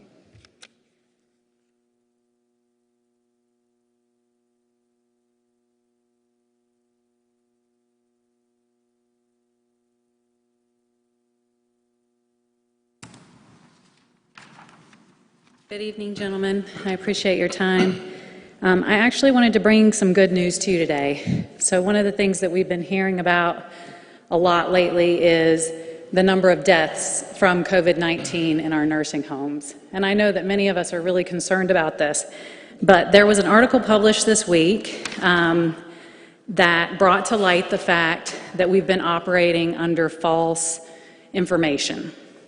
So there was a database set up by the CDC and the health agencies that required nursing homes in the United States to report the number of cases that they had and the number of deaths that they had. And this past week, an article was written and published on MedPage in which facility directors were responding to the numbers that were being listed for them. So they had submitted the numbers themselves, and then they started to get alarmed calls from the family members of their patients because of the numbers that were reported on the database. So officials at skilled nursing facilities around the country said they were shocked to see their data reported inaccurately. wildly so in some cases. And at the time of the writing of this article, 88% of the nursing homes in the country had reported their numbers. So here's just a few of these numbers that were found to be incorrect. Southern Point Living Center in Colbert, Oklahoma, that has 95 beds, had been reported to have 339 residents die, which obviously is impossible. If you have 95 beds, you can't lose 339 people. And they actually had 0 cases of COVID and 0 deaths. They said, "We have not lost anyone, nor have we had a single case in this building." The CDC called the facility to ask if the numbers were correct, and we said no. Days later, there had still been no correction. Saugus Rehab and Nursing Center in Saugus, Massachusetts, had reported on the database that 794 confirmed cases of COVID had been found. They were the second highest in the country. In fact, that facility, reported to have 794 cases, only has 80 beds. And 45 residents had tested positive. They'd had 5 deaths. Another facility in New Jersey with 90 beds was reported to have 753 deaths. Another facility in Chicago was reported to have 1,105 cases, but only has 100 beds and 38 positives. So the question is what we're doing to react to this virus justified based on the information we have? So now that we know that the numbers that have been terrifying the country as far as nursing home deaths are problematic, what else do we have to stand on? Well, the testing, right? So what are the numbers of tests that are coming back positive? Dr. Deborah Birx of the White House Coronavirus Task Force has said repeatedly that at least 50% of all positive tests are false positives. And this comes directly from the head doctor from the Coronavirus Task Force. Then we also have that NBC 12 reported that many states, including North Carolina, were counting the number of tests as the number of cases. So if you go and you get 3 tests and they all come back positive, that in some cases being counted as 3 cases. So our test numbers are obviously problematic. We also have the issue with the tests arriving contaminated with coronavirus. Britain received a shipment of tests from the United States, and when they checked the tests, before they'd even been used on anyone, they already had coronavirus on them. They refused the test. Then we have the interesting story of the president of Tanzania who was suspicious of his test, and so he tested a pawpaw fruit and a goat, and they both had coronavirus, according to the test. So we now know that the numbers of deaths are wrong. We know that they're classifying people dying from COVID who have never been tested. We know that New York added 3,700 deaths to their total in one day of people who had never been tested. We know that Colorado recently reduced their statewide figures from 1,150 to 878 because they said they'd counted wrong. So the question is, and then Tony Fauci said, if you look at the now 90,000 people who've been affected and the number of deaths that have occurred, about 80% of individuals who get infected do really quite well without any specific intervention. Namely, they spontaneously recover. I know that our state is talking about the potential of a lockdown again. Today, Governor Cooper said that he might enforce mandatory masks around the state. And I am here to you today to just ask you to consider whether the responses that we're taking are justified, and if we even know what the situation we are in actually is. If we can't trust the number of tests, if we can't trust the number of deaths, then how are we supposed to make educated choices on how to protect our community? We do know that there's been one coronavirus-related death in Haywood County, and that was a suicide from somebody who was scared that they might test positive for the illness. Otherwise, we've had none here.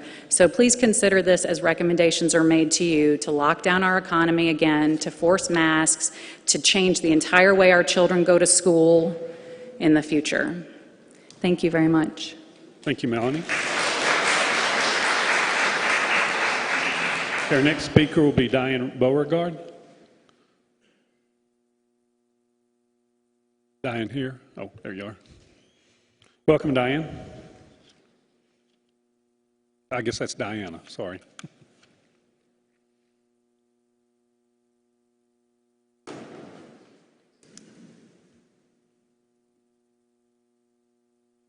Good afternoon, gentlemen. Thank you for your work as public servants during these challenging times. I'd like to jump off somewhat from where Melanie is.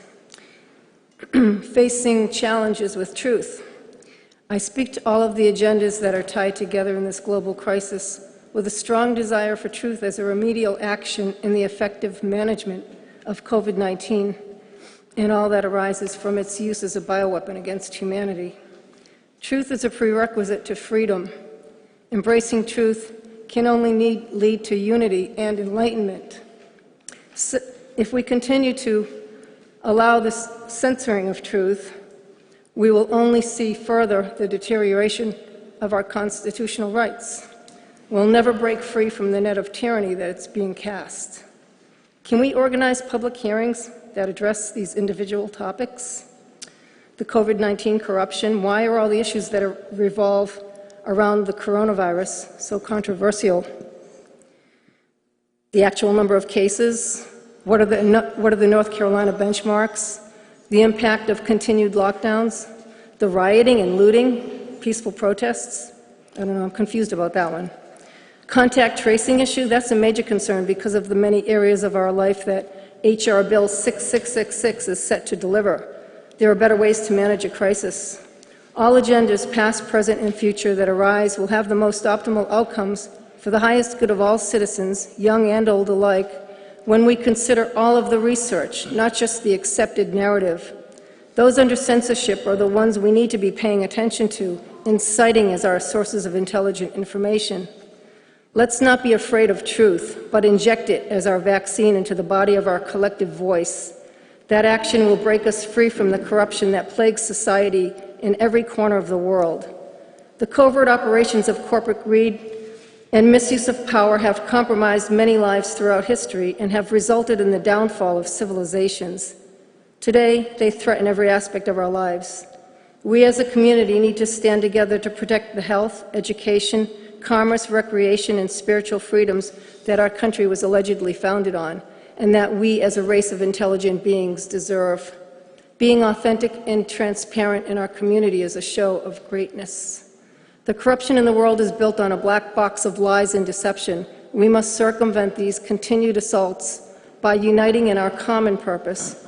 Gratefully, we turn to our elected officials, entrusting you as our community leaders to help keep our communities safe. We're on the precipice of great change. United in truth, we can make an incredible difference. To give an example of individual public hearings, the covert truths, what are the actual documented researches around this? The vaccines and HR 6666, how that will affect our community, 5G and the advancement of uncharted, dangerous technology, safety and protection from foreign invaders like Antifa or other rogue groups that are destroying the fabric of communities.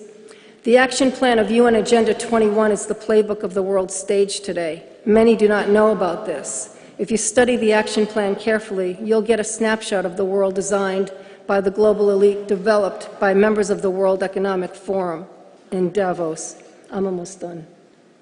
Scenarios for the Future of Technology and International Development was written in 2010, but in development since the 1970s. Or our local Growing Smart legislative guidebook, you may have seen that as commissioners. These things need to be brought out in open forums, resisted whenever appropriate, in protecting our rights as human beings. Will you, as our community spokespersons and developers of our community, be willing to hold meetings that give more focus to these very important issues? This 3-minute concerned citizen opportunity to speak is greatly appreciated, but of no value unless we can pursue further dialogue and action. If so, please, can we schedule some of these as focused forums? Thank you. Okay. Thank you, Diane. Thanks for coming. Okay, our next speaker will be Casey Steffen. Welcome, Casey. Yeah.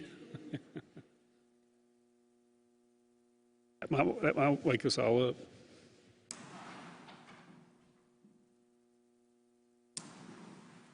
That button yet. Let me clean this up. Worked in public health too long. I'm a germaphobe. COVID.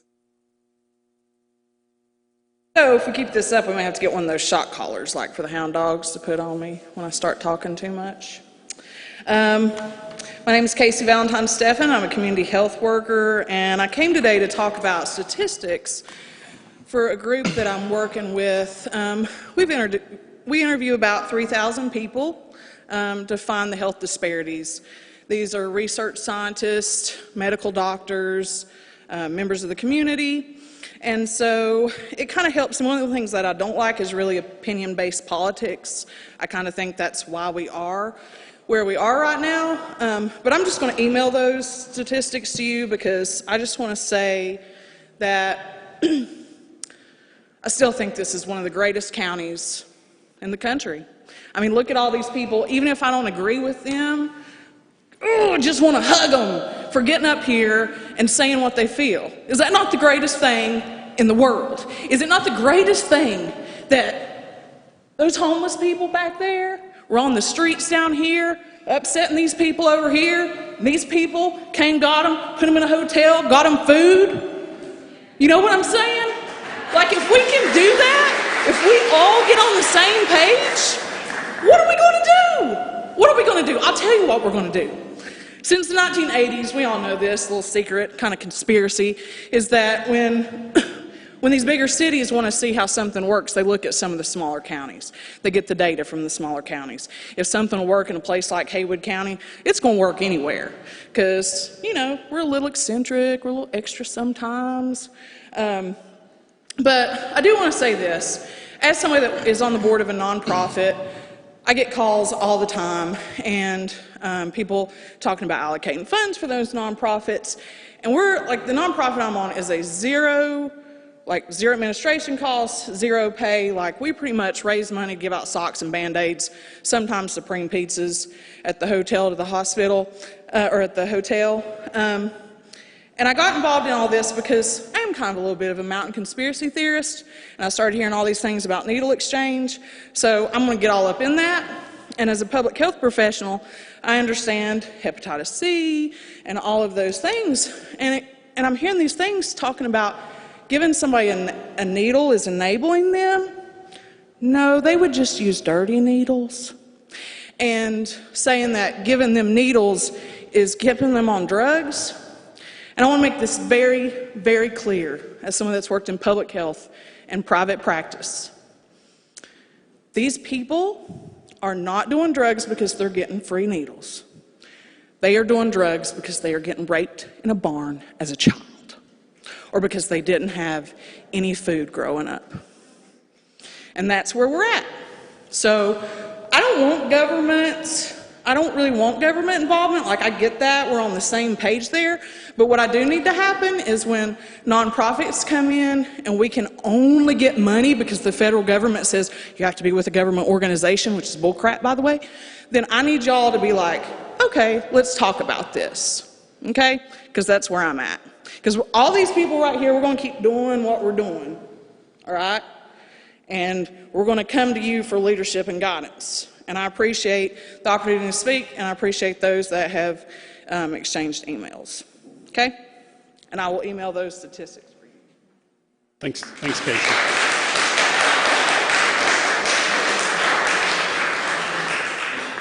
Okay, our next speaker is Rossi McDonald. Welcome.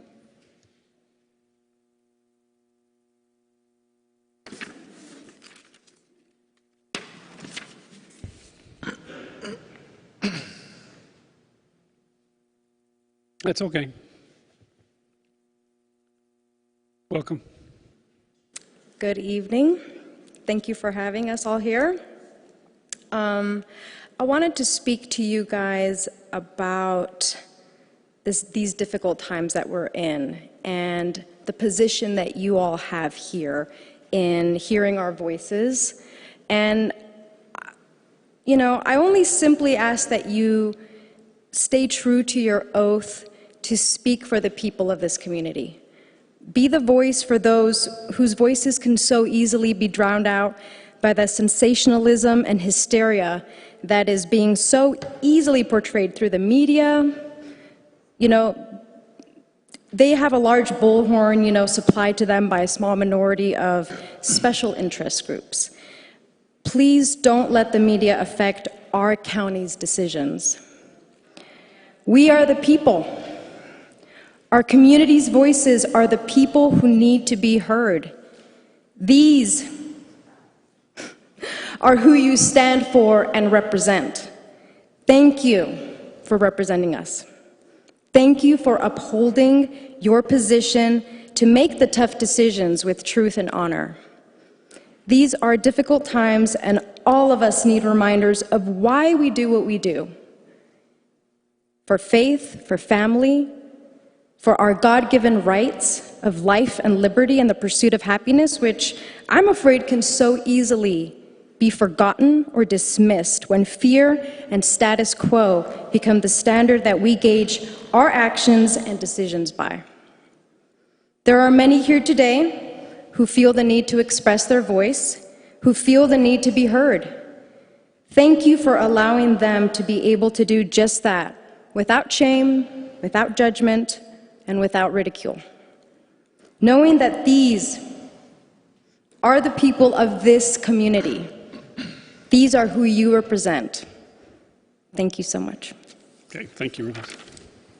Thank you for coming tonight. Okay, that's all that I have signed up to speak. Would anyone else like to address the board? Okay, come on up. Janet? You're a regular. That's okay. No, it's like Casey said, it's great people can come and speak. We appreciate it. I had no idea this was going to be so interesting until I started coming. I'm Janet Preston. I'm an RN here in Haywood County, and I got a copy of the agenda for tomorrow night's meeting of the Haywood County Health and Human Services Committee, their board, and there was an item on there that says board review of letter in support of vaccinations. So I asked for and received a copy of that letter entitled Vaccines Save Lives. Vaccines may save lives, but this letter contained completely biased information. It was very similar to those pharma commercials that they play nonstop on TV. It cites the 317 Coalition. This group is solely focused on advocating for increased funding of vaccinations, but the group contains vaccine manufacturers and groups funded by pharma. That's a huge conflict of interest. I did give your staffer a copy of this letter for everybody, and like I said, it is going to be talked about tomorrow night at the meeting, and I will be, I've already signed up to speak on that call. I think this letter is unethical and intellectually dishonest, and it's completely one-sided. Vaccines contain neurotoxins, carcinogens, and other toxins, and that is a fact, and you can look it up on the CDC's website and see lists of the ingredients. Some people are injured and or killed, and that fact needs to be recognized, and that happens to Haywood County citizens. You guys all know that I've got an adult son who was brain injured at 15 months. He's not the only one. In this audience, we've got more families who have got a loved one who was vaccine injured. You know, I know some of them, I don't know everybody in the audience, but it is not rare, and that's what the health department, that is part of their job, to understand that and to represent those of us that have had somebody vaccine injured. You know, Rob is a citizen of this county. He votes. He takes part in this things going on in this county, and he needs to be recognized. You know, it's not just about the unvaccinated or the vaccinated. Children in Haywood County, they may not experience measles and mumps and chickenpox because they've been vaccinated, but they're not healthy. Academic Pediatrics paper that was published in 2011 found that at least 54% of American children have a diagnosed chronic condition. 1 in 8 has asthma, 1 in 5 has eczema, 1 in 12 has a true food allergy, IgE mediated, 1 in 80 celiac disease, 1 in 6 mental health disorder, 1 in 36 has autism now. 1 in 36. And that's not just the quirky ones that you see on TV. That is many of these that are at home just completely devastated. I mean, and many of them are in institutions now too. 1 in 6 has a learning disability in this country. Something's causing that. And many of these folks are even undiagnosed. Citizens, some of the questions I have as a citizen of Haywood County: who wrote this letter? What prompted this letter? What's going to be done with this letter? Why is the Haywood Health and Human Services refusing to recognize the fact that vaccines can and do cause injury and death in some? And why is the health department only representing the vaccinated? We've just got to do more. We've got to do more. They've got to work with us. Thank you.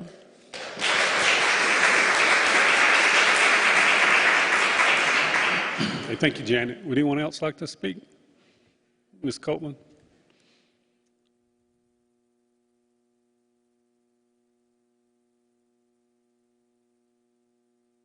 And welcome again.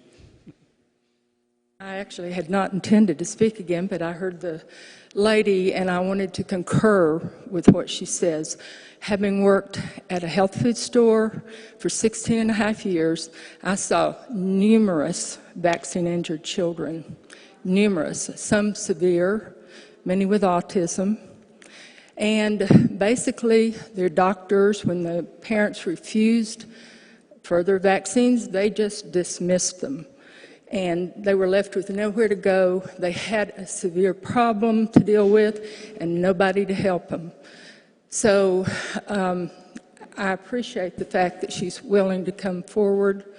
And I live next door to a severely vaccine-injured child who, to this day in her 20s, cannot eat on her own, cannot breathe on her own, has to have a tracheotomy, had to have a tracheotomy. She cannot walk, speak. I've actually had vaccine-injured children in my family.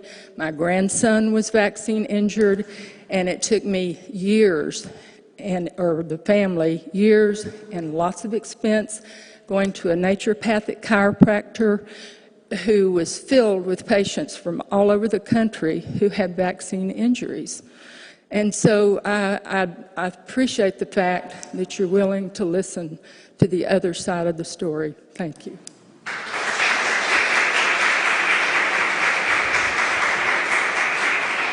Thank you, Ms. Copeland. Is there anyone else who would like to speak?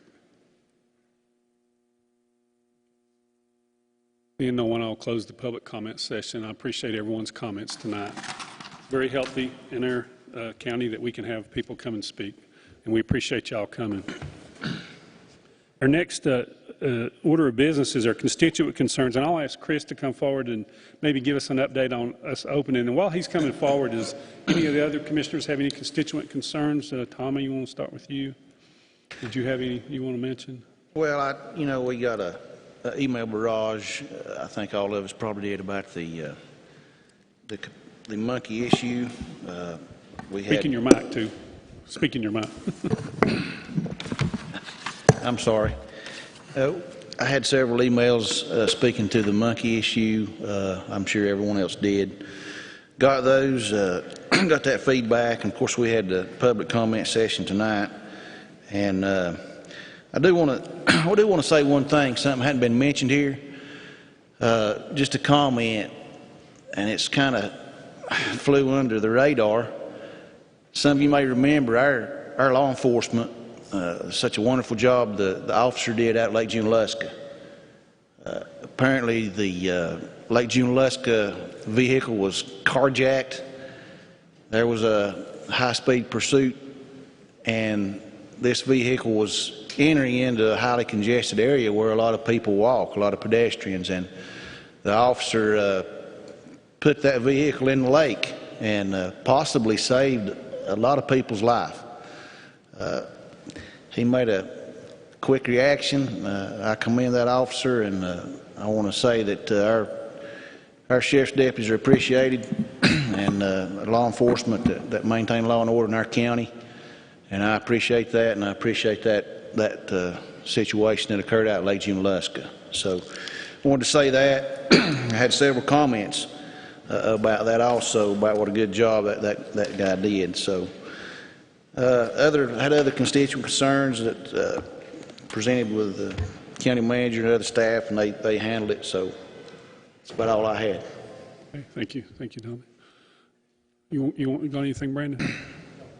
Yeah, Chris. Well, go ahead, Chris. You can update us. Thank you, Mr. Chairman, Commissioners. Several good folks at the county has been working for some weeks to formulate a plan to reopen county facilities. That plan's come together pretty solid. Each facility is very specific in itself. The courthouse and the services provided versus HHSA, versus the library. So we've put together a really good plan, and we're looking to execute that plan in the next couple of weeks, provided that the statistics are still there and based on some recommendations from our medical personnel. Just by example, we're looking at different phases of opening. We have folks telecommuting here that may continue to do so for some period of time in the future, yet undetermined. An example of what may open is the county courthouse, for instance. Maybe just the second floor initially for a few weeks to see how that goes with the services that's provided by the tax collections, register of deeds. Some other folks that may not necessarily have much interface with the public, like the finance office or HR, may remain closed for a few weeks beyond. Primarily looking to open those facilities that does have the interaction and interface with the public on a daily basis. We've gathered some supplies from hand sanitizers to wipes to disinfectant products, masks, gloves, that we can provide some of the staff and even offer some things to the public if they wish to use those. We're going to highly recommend that masks be used, but it will not be required at this point unless decisions are made differently before we open. So it's coming together. It's slow. We've consulted folks from each particular building who have been tasked with talking with the other agencies that may be in their building. So we feel like we have a good plan. We're going to talk with department heads about some of this in the morning and see how things go in the next couple of weeks and hope to open possibly even as early as the 29th for the phase 1 of county facilities. Okay. Does anybody have any questions for Chris on that? Okay, appreciate your planning on that, Chris. And I know the public's looking forward, and I think the employees are looking forward to get back to a more normal routine. So, thank you. Okay. Brandon, do you have anything? No, I'd just like to make a comment. You know, it's good that we live where we live in Haywood County, that you can come to a place like this, I've said this before, and share your concerns, share your opinion, or talk about whatever you want to, has been evident tonight. You know, you can't go down to the State House or go up to Washington and do the same thing, unfortunately. So it's good that we live in a county that allows you to come and speak and voice your opinion and concerns. So I'd just like to make that comment. And most of the concerns and topics that we've covered here this evening, I've either got an email, phone call, or a visit about. The ones that wasn't discussed tonight, we've already handled outside of this with the staff. But, you know, there's a lot of topics that we've had here tonight. There's been many speakers, and we've covered everything, seems like. But I want you guys to know that I always listen to both sides. Even though I've got my own opinions and got some facts to back it up, I always listen to the other side as well, because I don't think I have a monopoly on everything, don't think I know everything for sure. So I'm always open to listen and allow you to change my mind. So just wanted to make that comment. Hey, Kirk, you got anything? You know, I don't know if I have any real specific comments tonight or any.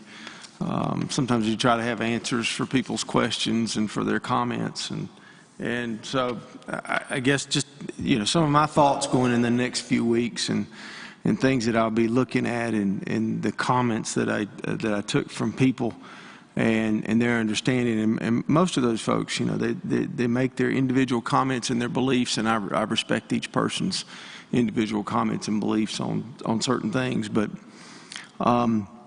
unfortunately, with all of these issues, or fortunately with all these issues, there's so many things that we have to look at that get factored into that. And you know, and I'm just going to write down I'm just going to say these bullet points, and I'm really not going to comment much on those, but just things that I was thinking about as people were talking, and you know, choices, life choices, the life choices that we all make. Our faith. What is our faith, and who is our faith in? Addiction, you know, who has addiction, and what kind of addictions do people have, and how do they get over those addictions, and the effort that people make in those choices, Mental health. Mental health is something that the state has really dropped the ball on as far as funding, and that really fuels a lot of the issues that we're having right now. Who are the homeless? You know, who are our homeless people? I mean, I see homeless people. I travel frog level 4, 5, 6 times a day. I have lived in this community and in and around this community for 51 years in that community. Who are those people and how did they become homeless? Was it a choice? Was it not a choice? Is it an effort? Is it a choice that they live that way? I mean, we just don't know that when we talk about the group of homeless as a whole. And I don't want to get caught up in collectivism and emotional decisions in regards to that, because it is more than that. Affordability, there's no question. Housing and affordability with housing is a tremendous issue that we have and will continue to have. Not everyone's story is the same. We can qualify and say this happened and this is why this person is homeless or this situation, but not everyone's story is the same, and please don't try to make it that way. And the other thing is, you know, whose job is it to fund this to help these people? You know, that's a big question. You know, the folks come up here and say, well, you know, you have a lot of resources. You as a county commission, as 5 people sitting there, have a lot of resources, like it's our job just to dole out money for certain things, but that's just not the case. We represent the people that you talked about. We represent the people in this room, and we represent thousands and thousands of people that are not here right now and not expressing that. And so we represent everyone, and when we make a decision, we can't just say, well, this group needs help. And years ago, when we didn't have a tremendous amount of money and the economy was bad, we made decisions to defund some of the nonprofits, because we had to take care of the simple things for our people, and that was the money that we had, and we couldn't fund the nonprofits. So, however, when you don't fund nonprofits, then you end up having other issues that the government has to deal with as well, and the county has to deal with. And it's a balancing scale, and it is a difficult one. It's a difficult one to hear people's stories and the tough stories that they have, and wonder, can we really do that as a government entity? And as people out here and as our citizenry, how much do you really want the government to step into your lives? Because once you go down that path, once you help these people, does that mean you dictate what they can and cannot do with their lives? Because you say, we did this for you, we helped you. And so I don't know how much we want to go down that path. But at any rate, these are all issues that certainly I'm concerned about, that I think about, that I usually try to have an answer for something, and I don't have an answer for all these things. But I do know that the things that I pointed out do contribute to the issues that we have going on right now. And I hope we continue to work on those, and I hope people continue to come here and voice their opinions. It is a place, as Brandon said, that you can voice your opinion, and you can't do that too many places where you can actually be heard and it not be distorted. And when you come here and you speak, it is what it is, and it cannot be distorted, and I do appreciate that. And certainly we'll continue to look at all of these issues and see what we can do and how we can do that, and what role the county plays in that. Kirk, anything more? Go ahead. I guess my biggest thing, as I sat here and I listened to everybody tonight, I can enjoy conversation. I can enjoy different perspectives. And I believe I said that the last time. Tonight, for the most part, was that. It was people voicing their concerns, voicing their ideas. Mental health will always be an issue in America, but it'll also be an issue in every other country. We have failed miserably, and for those who read the article in the Smoky Mountain News, I think the state of North Carolina can do more. I think the state of North Carolina owes the western part of the state a place to where people can go get treatment. I have heard Medicaid expansion from a lot of different people. I'm not real sure Medicaid expansion would do what they want it to do, but I know if we had a treatment facility around here, it would help the people that were brought up tonight, those who do suffer from traumas, those who do suffer from issues that growing up has left them with. Growing up is hard in a normal life. Some people have never enjoyed a normal life, and I get that. Substance abuse doesn't fix the problem. I'm a person of fixing problems. You can ask my kids, they can sit down and they can discuss things with me, my wife included, and I listen to them and then I try to figure out the solution. Small talk doesn't do any good. It wastes everyone's time. Working behind the scenes to find a solution is one of the responsibilities that I think each of the 5 of us have. The problem is we're very limited as to what we can do. It would be great to be able to take $1 million out of the fund balance and create a mental health facility here in Haywood County. The problem is how do you keep people that aren't part of Haywood County out of it?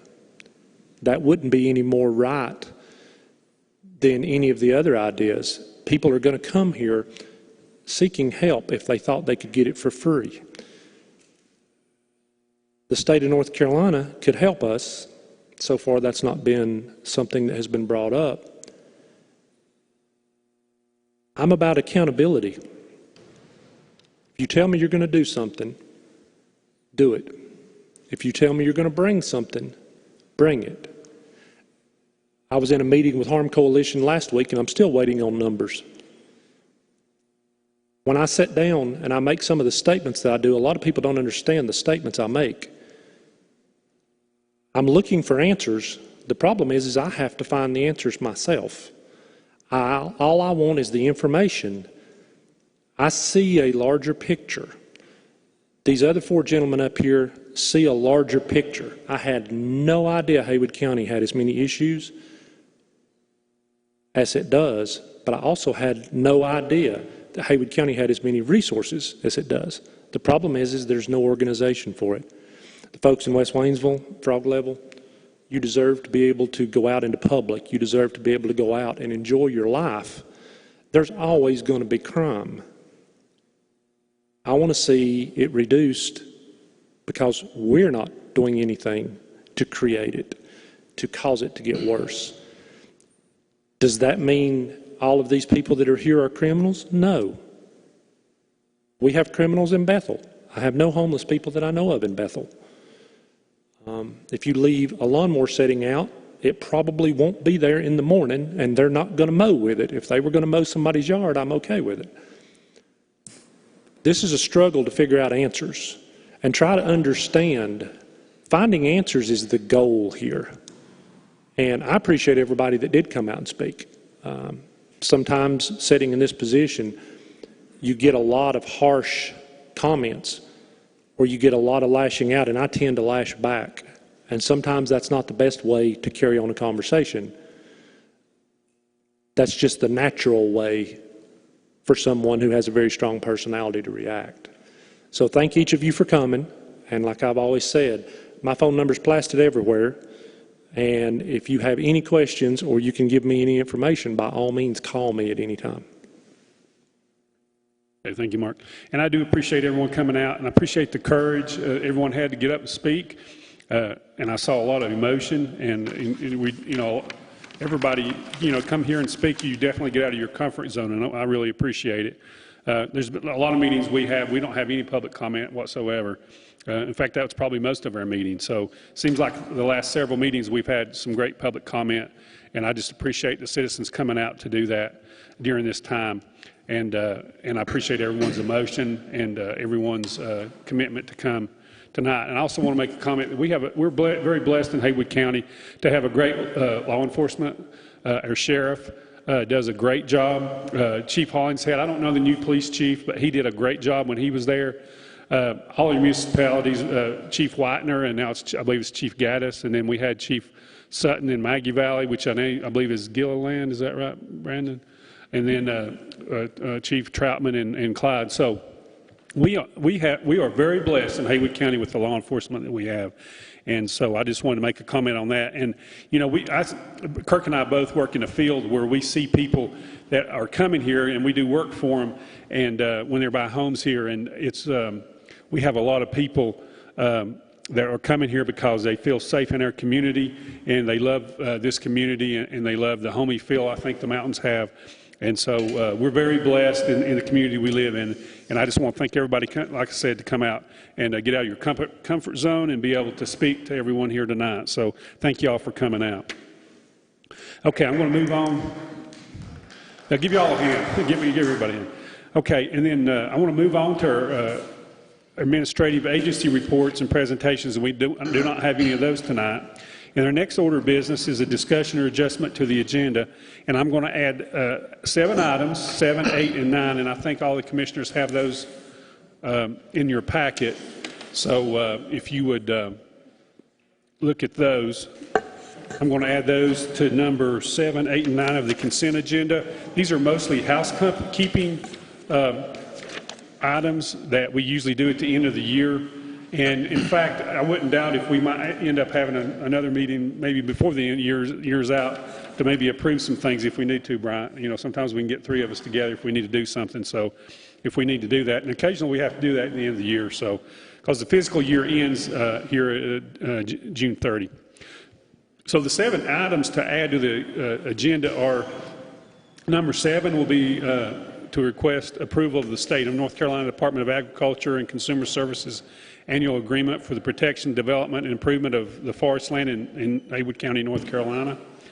And then number 8 is to request approval to extend the grant utilization period as referenced in the Restricted Fund Management Services Agreement from June 30th, 2020 to September 30th, 2020. And then number 9 is to request approval of the contract for aging services between the county and the Southwestern Planning and Economic Development Commission pertaining to the federal funding provided by the Families First and CARES Act. And these items will be in our Laserfish, and they're marked with a star. Okay, so in y'all's packet. So I'm going to, is that okay? Is everyone okay with the addition to the agenda? Does anybody have anything that they want to add? Okay. Okay, so I'll move to, our next order of business will be our consent agenda. The first item of the consent agenda is to request approval of the June 1st, 2020 regular meeting minutes. The second is to request approval of the May 20th refunds, releases, amendments, and discoveries. That's under attachment 3. Our next item is to request approval of the May 2020 tax collections, updates, and refunds. That's under attachment 4. And Greg's here if you have any questions for him. I did notice that we were down just a touch, but that's kind of, we know why that is going on. The next item, number 4, is to request approval to renew stop-loss insurance plan through Voya Financial in the amount of $888,000, $888,875 to be paid from fiscal year 2020 to 2021 budgeted funds, and approval for the county manager to execute a required document for said renewal. That's under attachment 5. This has to do with our health insurance, and this is budgeted. And by the way, Voya saved us some money, I believe, by going to them, right, Brian? Okay, then next, we have a request approval of the IT department's renewal of contracts, annual contracts over $20,000 for fiscal year 2020-2021 to be paid from budgeted funds. The first of those is the Kronos timekeeping in the amount of $29,148.06. That's attachment 6.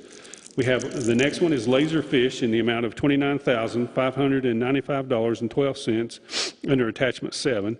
The next is Tyler Technologies and Munis in the amount of $78,332.60 under attachment 8.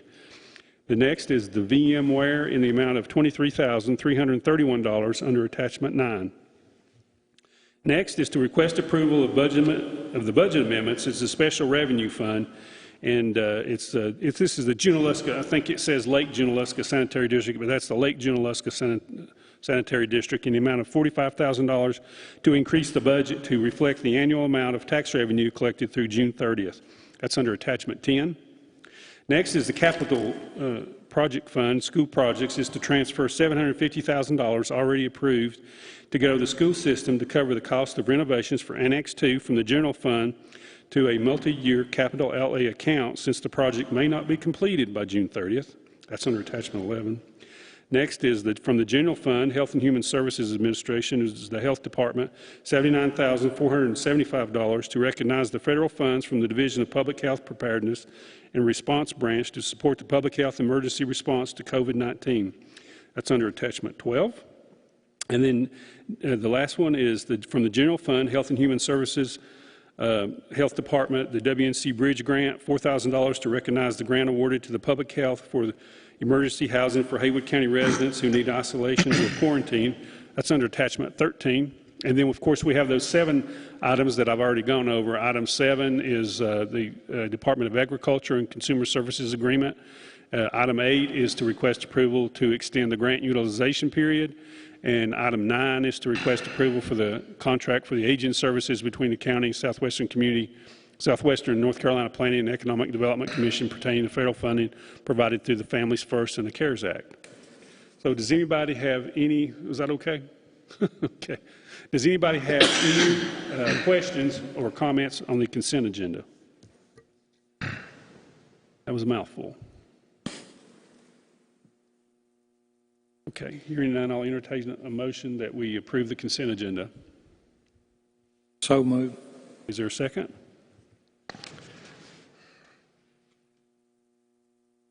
Second. Okay. Any other discussion? All those in favor indicate by saying aye. Aye. Anyone opposed? Okay, that passes unanimously. Okay, and then the next item, the next order of business of the regular agenda is to move, the first item is to request approval of the Juvenile Crime Prevention Council, the JCPC, annual plan and certification documents. And we have our JCPC chair, Brad Reniger, here. And Brad, I'm sorry you had to wait. No, it's no problem. For long, I will say, y'all don't get paid enough. It's okay. I'll be more than happy to present whatever you would like, but at the risk of making this meeting go on too long, if there's any questions you have about the proposal that was sent, I'd be more than happy to answer. Okay. Does anybody have any questions for Brad? We appreciate this program. I know that, I think Mark's on that board, right, Mark? Yes. Yeah. You have any comments, Mark, on it or anything? Okay. It's pretty common. Thank you. Okay, so I'll entertain a motion that we request approval of the JCPC annual plan and certification documents. So moved. Is there a second? Second. Okay. All those in favor indicate by saying aye. Aye. Okay. That's unanimous. Next is the second item is to request approval of a memorandum of understanding between Haywood County, acting through its Tourism Development Authority, TDA, all local municipalities, and Lake Junaluska Assembly, Inc., pertaining to 23 wayfinding signs within the county. We have our program administrator, David Francis, and our TDA executive director, Lynn Collins, here tonight. And this is attachment 15. And we had talked about this, I think, a year or two ago. And it looks like it's come to fruition. So go ahead, Lynn. Yes, it's been a very long time coming. We've actually been working on this for about 2.5 years. And here is a sample of what the signage would look like. The blue across the top represents the water because we are a headwaters county. And you'll see the elk up there, which will be on the top of the signs that are located in the county. Any of the signs that are located in city limits will have a different animal on it. If they're in Canton, they will have a black bear on it. Clyde will have a cardinal. Waynesville will have a plot hound. And Lake Junaluska will have a bald eagle. And Maggie will have the elk. So anyway, we've got the MOU finally. This project started out with 44 signs. We ended up getting approval from DOT for 23 signs.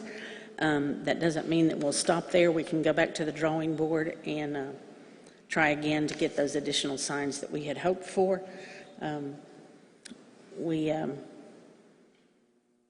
just want to get it done quick. The TDA will be responsible for paying for the fabrication of all the signs, and the municipalities in Lake Junaluska will be responsible for the cost of installation of the signs. If anybody has any questions, I'll be happy to answer them or try. Okay, has anybody got any questions? How many signs did we end up getting? I forgot. We ended up with 23. 23. I can tell you that the NCDOT guidelines for wayfinding signage is not written with rural counties in mind. That's been one of the problems. It says that all of the wayfinding signage has to be within 2.5 miles of a municipal limits, and that's not where we need our signs in Haywood County. Yeah. You know, we need our signs to direct people to the other towns and be close enough in the outlying areas to get them off of I-40, but also as they're going through the county to see the signs directing them to the other towns so that they just don't immediately go straight to Asheville or straight to Cherokee. So I assume that's a sign that's going to go at the intersection of 276 and 19. Mm-hmm. Yes. How many signs, Lynn, did you say? 44 originally? Yes. And we got 23. Who's responsible for putting the signs up? The contractor that's doing the fabrications, it's Sign, et cetera, out of Charlotte, North Carolina. Okay. They will be doing the fabrication and the installation. And as far as the location of the signs, does the TDA have a input on that? Yes. The committee that worked on this was each of the town managers along with the TDA. That's right. So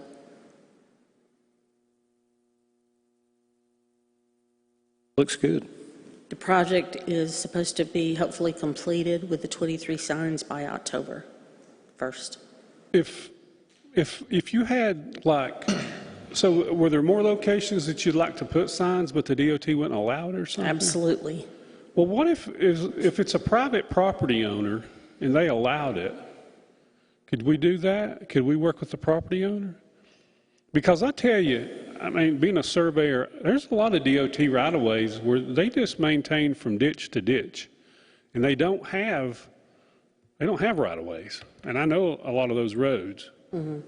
So if we had permission from a property owner, the DOT wouldn't even have a say. And we can work with our contractor to look at reciting some of those locations that we had chosen to see if maybe they can be moved a little bit one way or the other, and then go back to DOT. But it's been a struggle. Yeah, if there's like locations you'd like to have signs, if you'd let me know, I kind of already know.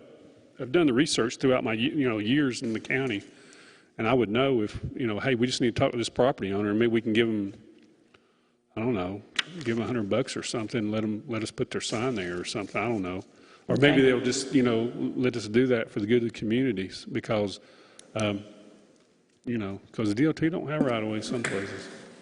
Well, in this first round of signage, Canton's definitely the winner. They're going to have more signs than the other municipalities.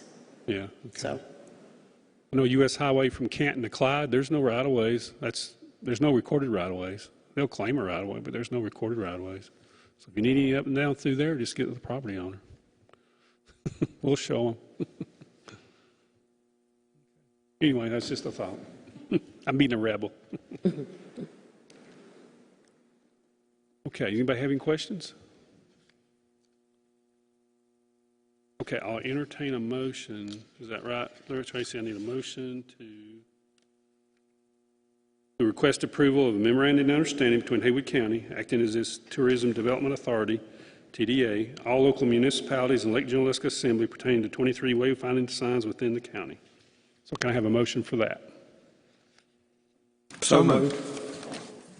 So we'll say that's a first and a second then. Okay, and then any other discussion? Okay, all those in favor indicate by saying aye. Aye. Okay, that's unanimous. thank you. Thank you, Lynn. Thanks for waiting. Oh, those look good too. I like the elk. Thank you. We couldn't have an elk 20 years ago, and now that's a good thing. Okay, the next item is to let's see, item number 3 under the regular agenda is to request approval to purchase 12 refurbished Sigma Spectra IV pumps to be used in patient care on our ambulance in the amount of $26,760 to be paid from the Haywood Healthcare Foundation grant. We have Emergency Services Deputy Director Travis Donaldson here. Welcome, Travis. Good afternoon, Commissioners. What I've got before you today is the second part of the Haywood County Healthcare Foundation grant that we received for IV pumps and ventilators. We purchased the ventilators earlier on in the year, and unfortunately, due to COVID, are just now getting to the pumps coming in. This is for 12 refurbished Sigma Spectrum IV pumps. These are the same pumps that the hospital uses. It'll help in transitioning care from the hospital to our ambulance crews and vice versa if we're hauling somebody in that has to be on the drip. A medication that gives us the capability of making that handoff to the patient a little bit easier. Currently, we don't have IV pumps.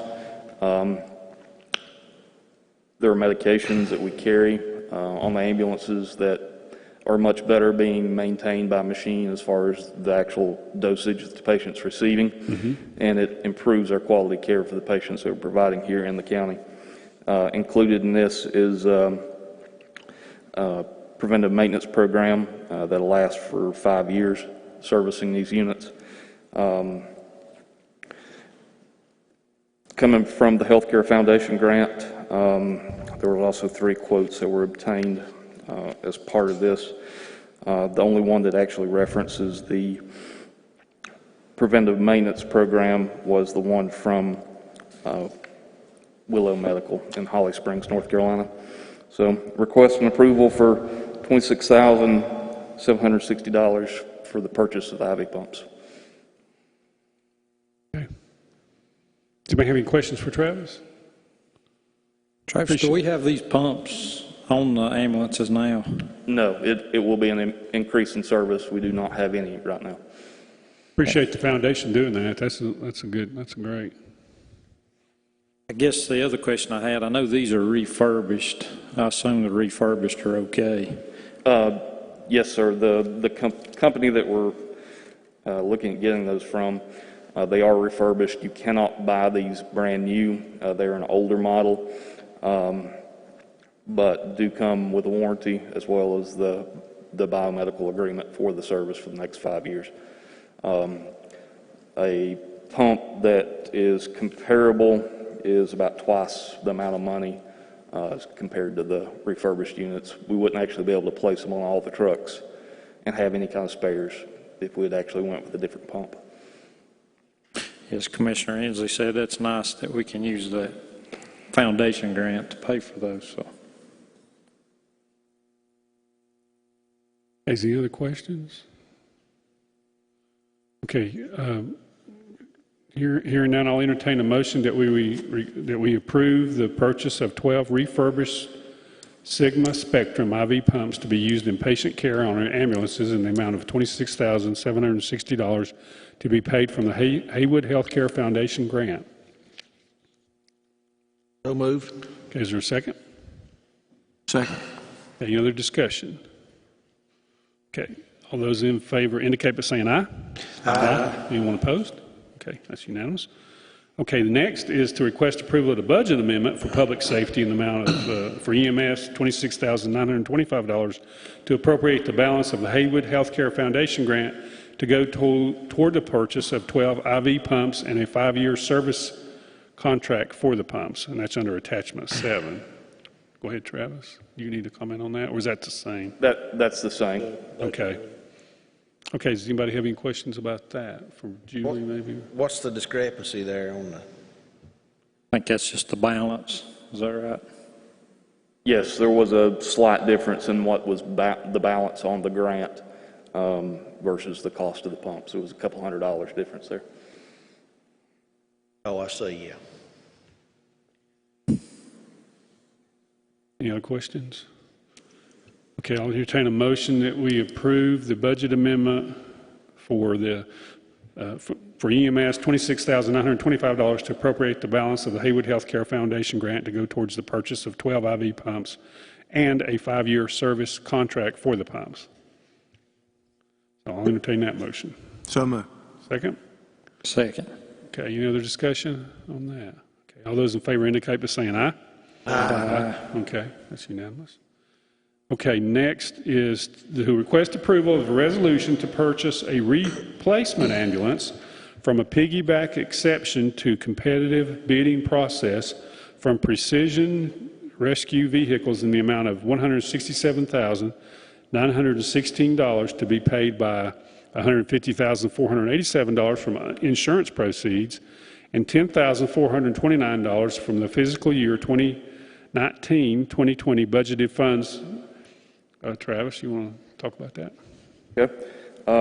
I've got both the resolution for the piggyback exception. If you'd like me to read that one, read the actual exception first, the resolution.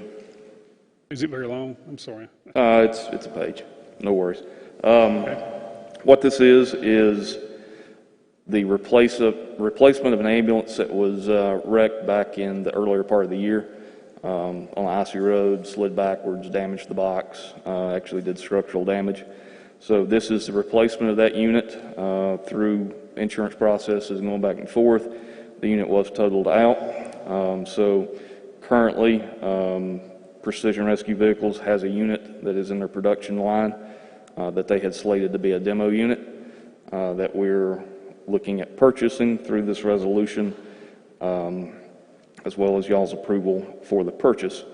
So I'll go ahead and read the resolution now. And whereas North Carolina General Statute 143-129 details the procedures for letting of public contracts, and North Carolina General Statutes 143-129G identifies exceptions to those procedures as they relate to waiver of bidding for previously bid contracts by local government within the past 12 months. After having completed a public formal bidding process, and whereas after soliciting competitive bids for the purchase of one ambulance remount for emergency medical services, the Newberry County, South Carolina Board of Commissioners approved an award to Precision Rescue Vehicles on October 30th, 2019. Whereas Haywood County Emergency Medical Services would like to purchase an ambulance remount on new chassis from Precision Rescue Vehicles at a cost of $167,916, which is less than the amount paid by Newberry County. And whereas an electronic notice was placed on the Haywood County website at least 10 days before this was brought to the Haywood County Board of Commissioners, summarizing the contents of this resolution per North Carolina General Statute 143-129G. And whereas Precision Rescue Vehicles agrees to sell one ambulance remount to Haywood County Emergency Medical Services for less than the bid amount from the October 30th, 2019 contract with Newberry County in South Carolina. Now, therefore, be it resolved that the Haywood County Board of Commissioners in general session on June 15th, 2020 approves the following: to purchase one additional ambulance remount as permitted under North Carolina General Statute 143-129G from Precision Rescues Vehicles in the amount of $167,916. Okay. Okay, so I'll entertain a motion that we approve the resolution to purchase a replacement ambulance from a piggyback exception to competitive bidding process from Precision Rescue Vehicles in the amount of $167,916 to be paid by $157,487 from insurance proceeds and $10,429 from fiscal year 1920 budgeted funds. So I'll entertain that motion. So moved. Is there a second? Second. Is there any discussion on this? Okay, all those in favor indicate by saying aye. Aye. Aye. Is anyone opposed? Okay, that's unanimous. Okay, thank you, Travis. Okay. And I guess the second part to that is actually approving the purchase as well. Did we cover that, Tracy?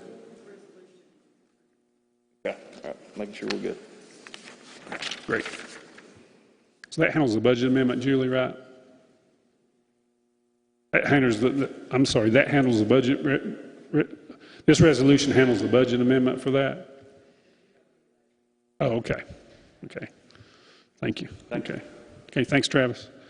Okay, our fifth item of the regular agenda is to request approval of an order to close and abandon an unnamed, unopened Paper Street, located adjacent to 6565 Oak Clyde Road in Canton, North Carolina, and 87 Low Street in Canton, as required by North Carolina General Statute 153A 241. We have Frank, go ahead. We had a public hearing on this at which no one appeared at the last meeting. This is a 40-foot long by 20-foot wide part of these people's backyard. Now we'll close their former paper street. Okay. Okay, so I'll request, does anybody have any questions about any of that? Frank, whose land does it become? Half and half? Property becomes, by state law, becomes the two adjoiners are 20 feet apart. The two adjoiners' boundary lines snap to meet in the middle of the old, now abandoned roadway. So each property, adjacent property owner gets 10 feet of fee simple ownership of the property. Previously, that 20-foot strip was in the name of the original developer from 1932. Is that something that will be recorded at the Register of Deeds and passed by land records? Exactly. This resolution acts as a conveyance, a monument of title for the transfer of the property back to the adjoining property owners. Okay. I wish that we could do a lot more of these arcane real estate transactions as part of county government, but this is the only one I've ever found so far. I've got one I think we're going to do. Okay, well, see, I'll bring do it another. to you. That would be great. Is that one in Bethel? Yeah, that's that one in Bethel. I think we should be able to do that. Well, you still own the thing, for crying out loud. I know. With two lawyers and a surveyor, we ought to do more of these. I just don't know why we don't. I agree. Okay. Need people to pay taxes on those things. Okay, so I'll request approval of the order to close and abandon an unnamed, unopened street located adjacent to 6565 Oak Clyde Road and 87 Low Street in Canton, as required by the North Carolina General Statute 153A 241. So moved. Is there a second? Second. Okay. Any other discussion? All those in favor indicate by saying aye. Aye. Anyone opposed? Okay. Thank you. Okay, the sixth item of the regular agenda is to request approval of a lease agreement renewal for the office space of the Soil and Water Conservation District located at the Haywood County Agricultural Services Center at 589 Raccoon Road, Waynesville, North Carolina, to the North Carolina Department of Agriculture and Consumer Services. And we have Bryant to talk. Hey, Bryant. Thank you, Mr. Chairman. This is simply another 3-year renewal of a lease that's expiring at the end of this month. We get $178.75 a month, works out to $2,145 a year. It's just a renewal of the existing lease. How much was it a month, did you say? $178.75. Okay.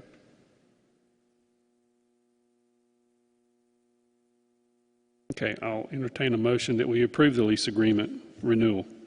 So moved. Okay. Is there a second? Second. Okay, any other discussion? All those in favor indicate by saying aye. Aye. Okay, anyone opposed? It's unanimous. The seventh and final item of the regular agenda is to request approval of an agreement between Haywood County and the Haywood County Healthcare Foundation outlining how Haywood County Healthcare Foundation will pay to the county the debt payments to be used solely for the construction and equipment of a health and human services related instructional buildings program. This is the nursing facility we talked about earlier tonight. Go ahead, Brian. Correct. This is related to the public hearing that you're called for on the July 20th meeting. This is just the framework for the relationship between the Health Foundation and the county on who's going to pay the debt. This document is necessary for the LGC, and I think it helps the college as they send it on up to the state as well. Anybody have any questions on that one? If not, I'll entertain a motion that we approve the agreement that I just read. So moved. Is there a second? Okay. Any other discussion? All those in favor indicate by saying aye. Aye. Anyone opposed? Okay, that's unanimous. Okay, we have no appointments and we have no closed session. Does anyone have any other business further for the board tonight? Just these tough ladies here who toughed out our meeting and stayed until the end. So. Yeah, good job. See all the excitement we have? We had a full room of socially distanced, probably to our capacity. I think we need to put some chairs in the balcony or something, but tonight. And so we have 1, 2, 3, 4 people left. And we have our 2 deputies and our reporter from the Mountaineers. So appreciate y'all staying for that. And now you know what we have to do every time. Okay. All right. So is there any other? You know, one comment in closing, I heard Patrick comment about how he didn't have any answers for some of these tough questions. Well, I don't know that any of us do. And I did a little research on this, and of course, I didn't say anything earlier. But you know, Jesus even said that the poor you will always have with you. And a lot of our faith-based communities picking up a slack. And even in the Old Testament, I do a lot of Bible studying. The Israelites were told not to harvest the outside areas of their field. Said, let the poor come in and get it. And they said to take care of their own people. And I heard comments here tonight about people coming in from other places. And there's some truth to that. But you know, the standard is we should take care of our own people. And we should make provisions for that. I don't know how. I even heard some of these people here say that they're not against helping people. You know, they just want their communities, you know, back to normal. But we are going to continually have the poor with us. Jesus didn't have any answers for that. So Commissioner Kirkpatrick, the rest of us, we shouldn't feel bad about not being able to wave a magic wand and say we've got the answer. We shouldn't feel bad about that. But the solution is, you know, we do need to keep in mind that that's going to be continually with us. There are going to be people that can't function. There's going to be people that, for various reasons, mental health, handicap, for whatever reason, there's going to be people that's not going to be able to function in life. And I know churches and faith-based places, they've done a good job about helping these people. They need help. And any allusion to us, I heard some comments that maybe we're cold-hearted and mean, and I know a lot of those folks have left, but, you know, we did help those people. We have helped those people. We've extended grace and mercy and a time frame to enable these folks to be extended a little longer to receive help. We did that, and we are not cold-hearted. We have helped. Some of those folks said we hadn't. All right? Maybe I took it wrong. But we have helped, and we've tried to do a few things. And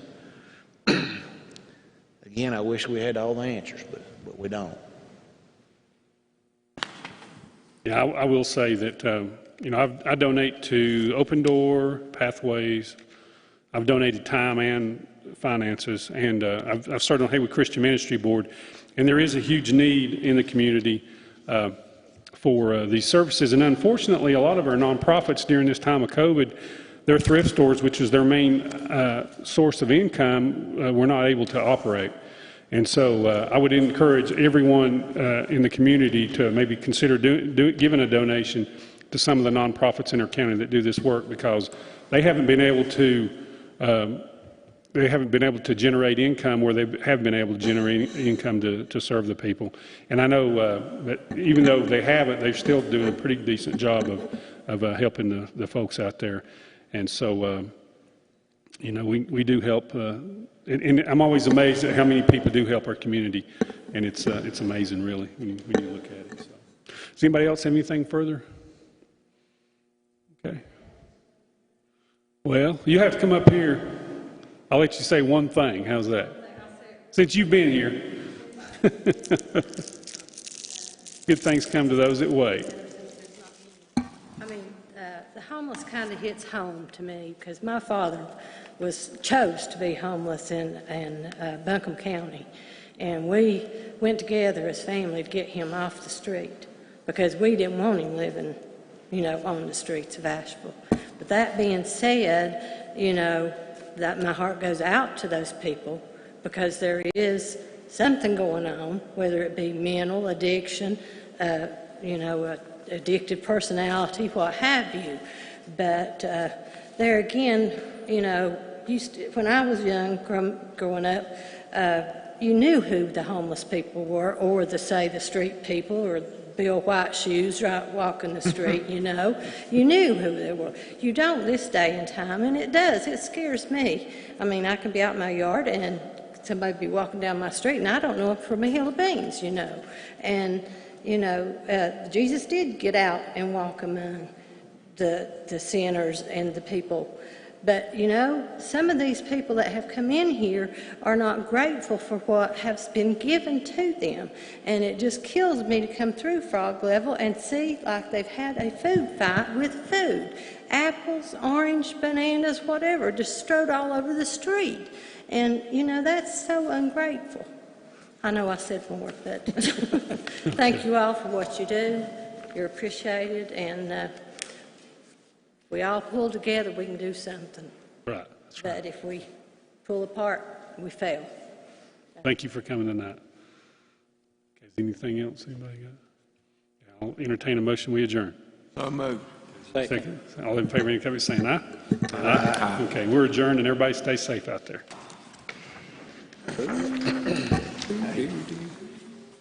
You want to see our petitioners?